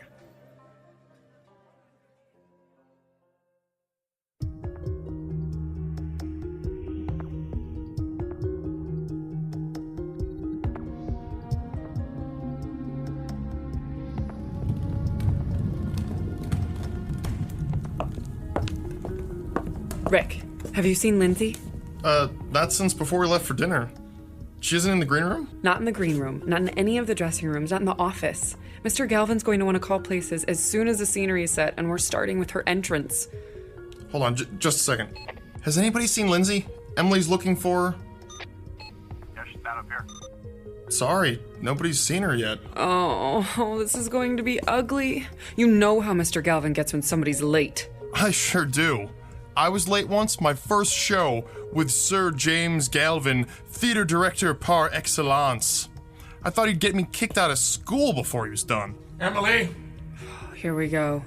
I hope he doesn't decide to shoot the messenger. Phil? Yes? The floor's clear. Go ahead and bring in the drop. Okay. She's not here. Oh boy, I think I'm going to find a set piece to hide under and stay there. Chicken. Rick, did you know Lindsay's not If she's not answering her cell, try calling her parents. Maybe they know where she is. Oh, yeah. Everybody knows. I hope she's okay. Diane? Uh-oh. Yes, Mr. Galvin? Change of plans. We'll run through Lady Macbeth's speech from 1-5. Alan, bring out one of the chairs and never mind about changing the set. I'm hoping we'll be able to get back on schedule after this.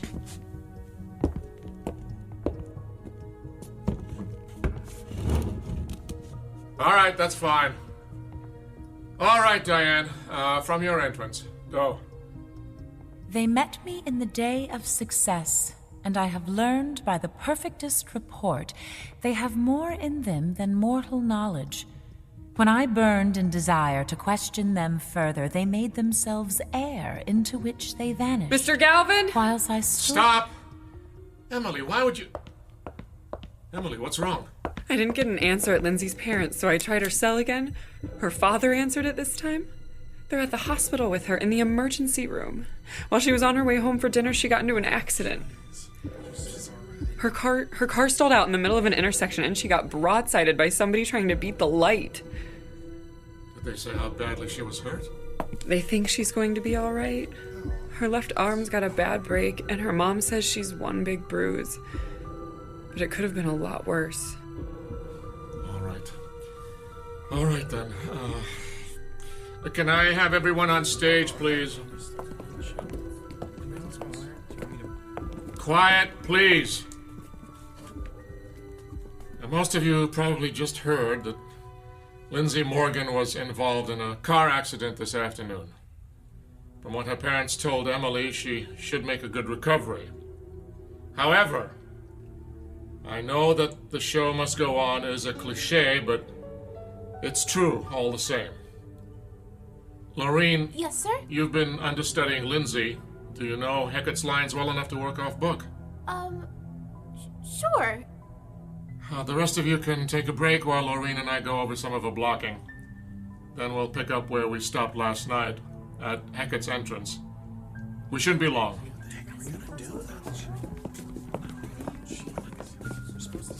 Rick, Alan, hey, can we go to the back office for a minute?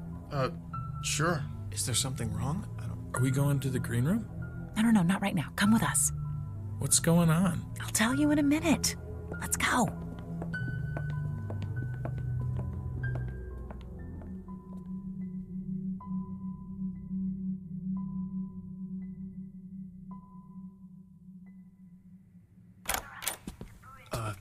Diane? What? I'm still not sure I believe in jinxes, but it seems like something strange is going on here. Oh, good. The monitor's on. We'll be able to tell when they're done. Babe, you want to tell us what this is about? Remember what I said about protection spells? Well, we need to cast one. And soon, before anyone else gets hurt.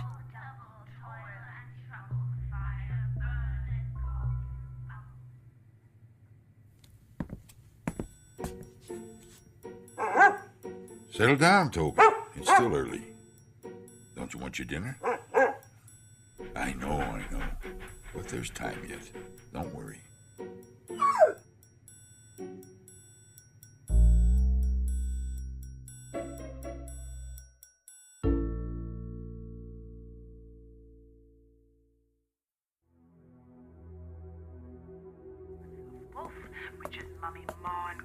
I think we should do it tomorrow night if we can, before we get an audience in here. You're starting to weird me out a little, Diane. Phil, she might be right. What? Think about it. Lindsay could have been killed. Maybe somebody will be next time. There are a whole lot of things you don't want to have happen when you've got a stage full of people. Exactly. And that's another thing. If I am right, this is going to get even worse because the witches' scenes are going to be rehearsed so much more now with Laureen taking over Lindsay's part. Are you sure you can do this? Cast a spell and make it work? Yes, if you'll help me. I don't know how much help I'll be, but I'm not gonna let you try this by yourself. Count me in. Me too, then. But I'm still a little weirded out, you know? I know. Okay, I think they're finished. We'd better go. All we have to do is find a way to have the place to ourselves for a little while after the rehearsal tomorrow night. And it'll be okay. I'm sure of it.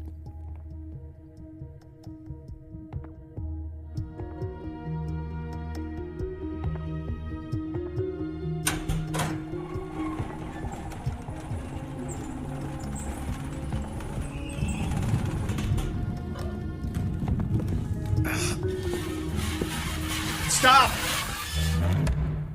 Bring up the lights. What's wrong?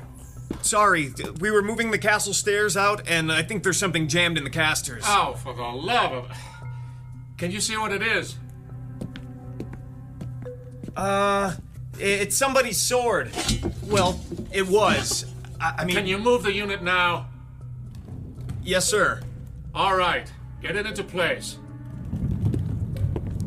Rick. Yes, Mr. Galvin. Bring the drop in.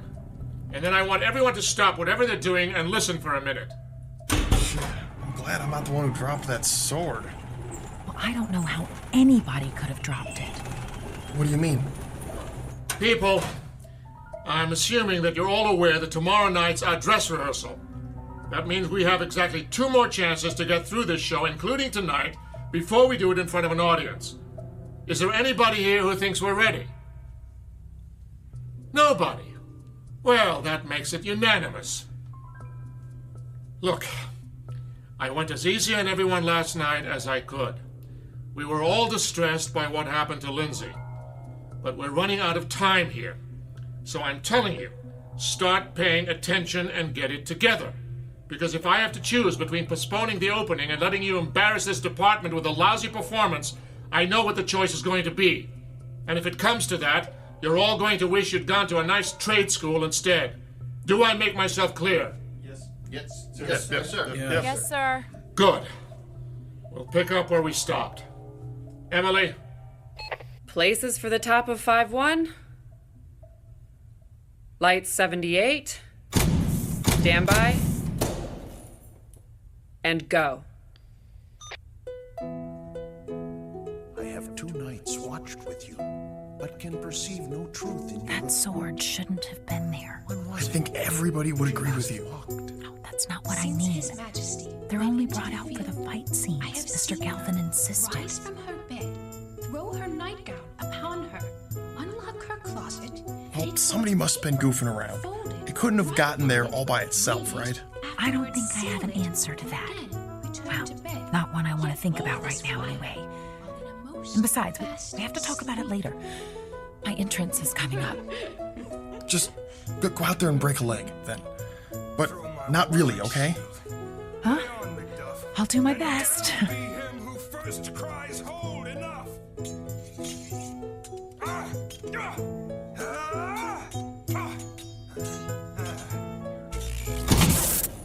All right, don't move. Everyone stay right where you are. We should have backup lights in just a moment. There, can you all see? Yep. Yes. Good. Yes, sir.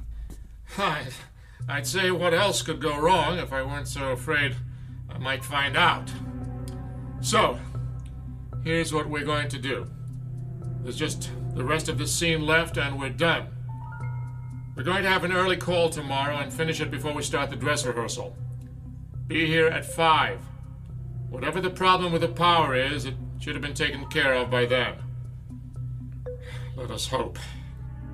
Do we need to let Glenn know before he comes in? I don't think he'll bother coming in when he sees that the power's off, do you? Well, just put any props you have out away. Leave everything else as it is. That'll save us a little time tomorrow. Be careful on your way out, everyone. And do I really need to say, be on time tomorrow?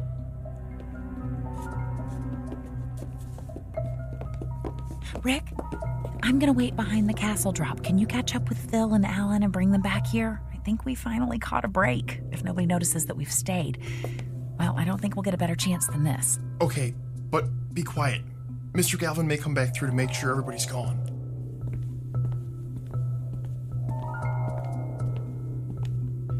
Hey, guys, have you seen Mr. Galvin? Oh, yeah. He said something about making sure we closed the door behind us and took off. I think he had it. Oh, so we're the last ones here. Yeah, we hadn't seen you or Diane, so we figured you must still be back here. Okay, let's get started. I want the power going out to be the last shot that jinx gets at us. Sounds good to me. What do we need to do first? I brought this book. Oh, but I need more light, and we have to get enough room to stand in a circle. Let's go further downstage.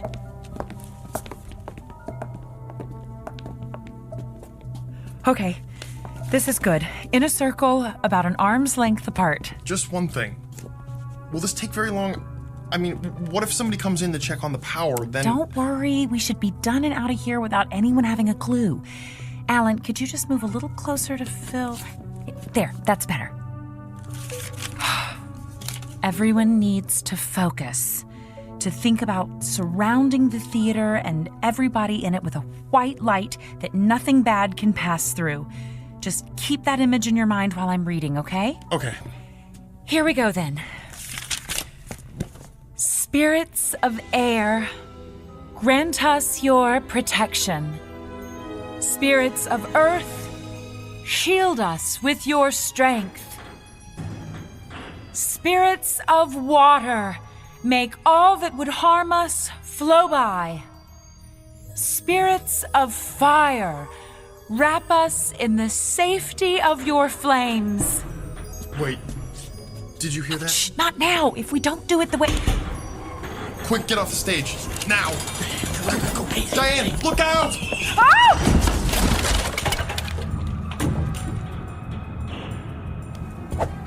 Ow. Come on. Oh. Babe. You've got to get up. Ow. We need to get out of here. I can't. It's all right, Diane. We'll help you. You can do it. Oh. Diane, something really bad is happening. We can't stay here. My side hurts. I think she's bleeding. Oh. We'll have to carry her then. Let's just pick her up. Help. Hey, the lights are...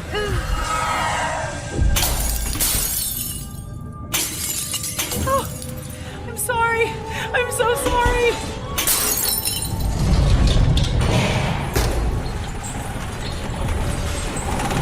Hold!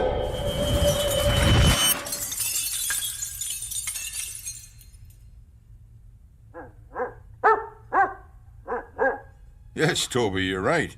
It is a mess. Glenn? How did you... Later, Rick. But right now, there's some cleaning up to do.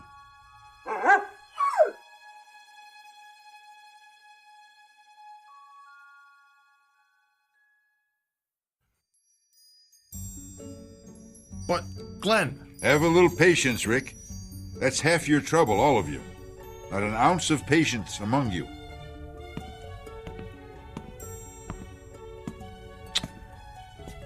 What have you been up to, Diane? Glenn, I got hurt. Yes, I can see that. Looks as though a piece of that wall flat caught you on the side when you fell. Glenn, can you help us get her to a hospital? No need for that. Just... there. What do you mean? She's... What was that? Easy, easy. It doesn't hurt now, does it? No, it doesn't. She must be going into shock. We need... Silence! I'm sorry, I just don't have time to argue right now. Come on, Toby. What was that all about? I couldn't talk. Couldn't make a sound. Rick, could you help me up, please? No. Babe, don't try to stand up. But I'm fine. See? A little quiet, please. Thank you. All that is broken, be whole again.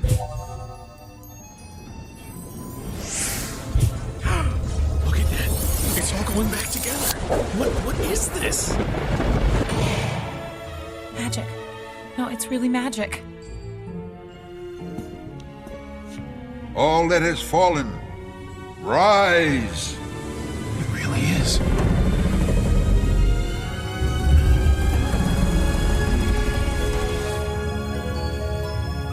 All that has been disturbed, return to your proper place. And all that is unwanted here, be gone. So is my will. So mote it be.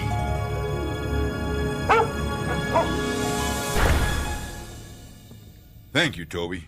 That was just the extra push it needed. Nasty stuff, wasn't it? It really is. Glenn? Oh, yes. You had some questions, didn't you? Well, I have a few to ask you first. It's really not, I mean... Let's go sit down. There's nothing more to do here, and this could take a while.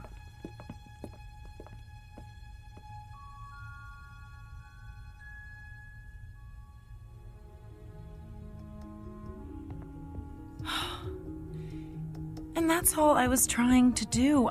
I just didn't want anybody else to get hurt. But you haven't learned enough yet to protect yourself, much less anyone else. No. Overreaching. Everybody does it once. It's the ones who do it twice that you want to watch out for. I'll remember that. No, you won't. But that's all right. Glenn? Who are you? Really, I mean... I'm a janitor, among other things. What other things? Not a romance writer, I'm guessing? Is that the story they're telling now? Well, I've been accused of worse. Glenn, seriously. Seriously? Oh, why not? It won't matter anyway. I'm a magician. A wizard. A warlock. Whatever you want to call it, Diane, that's what I am. And have been for a very long time. I've learned to adapt to my station in life. I'm sorry, but a wizard? It just sounds unbelievable. Does it really? After what you've seen tonight? He has a point, Phil. Okay, but you have these, let's call them powers. We've all seen them. Why would you waste your time working here? I mean, you could do anything. You think so? Sure. Why not? Because there's no such thing as magic. What? But you... That's what everyone says now, isn't it? Magic? That's something you go to Vegas to see. or to the movies. Something you read about in children's books. If it's something real you're after, they go to a scientist, an astronomer, a physicist. It's only the scientific marvels that matter now. The age of magic is past. Hush, Toby. A man's entitled to a good grouse every century or so. Every century? Glenn, how old are you? Old enough to have seen Shakespeare's plays when they opened, and to have been written into his last one. You're 400 years old? Nearly 5. And you know, I still haven't forgiven that wretched scribbler for what he did to me. Not that it wasn't my fault, too. Vanity. All vanity. I knew who he was, and was dumb enough to be flattered when he sought me out. Someone had told him that if he was going to write about trafficking with spirits, he should talk to me. And fool that I was, I helped him. Then I went to the first night of the Tempest and saw myself on the stage. You're Prospero? Oh, he used another name, I'll give him that. But no one who knew me could have mistaken that character for anyone else. I left the city the moment the curtain went down and never returned. It wasn't easy, but I did it. Made a new life in the colonies. Kept to myself and moved on often enough that no one got suspicious. And I'm not ready to do it again just yet. So we have a little problem, don't we? No problem. He's right. We wouldn't tell anyone. You would, though. Sooner or later, you wouldn't be able to help yourselves. You're not going to turn us into toads or anything, are you? Phil, magic is the same as any other kind of power. You don't use any more of it than you need to get the results you want. Toads. Well, what are you going to do? Just a little thing. Forget.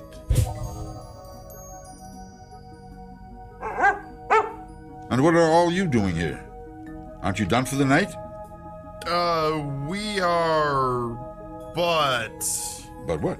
Well, we had to come back to To what? I don't remember. Yeah, me either. It couldn't have been too important then, could it? No, I guess not. So why don't you clear out and let me get to work here? I'm already behind from having to wait for the power to come back on. I wonder what... Huh? Oh, well. Good night, Glenn. Good night.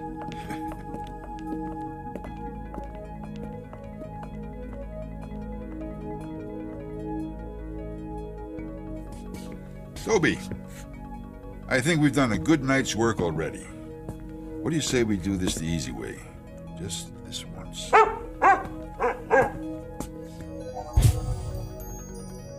There. Clean as a whistle. Let's go.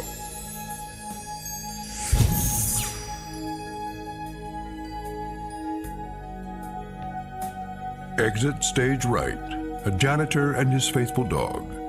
Both good actors who know very well how to play the parts the world around them expects, and how to slip into very different roles when a casting call comes from the Twilight Zone.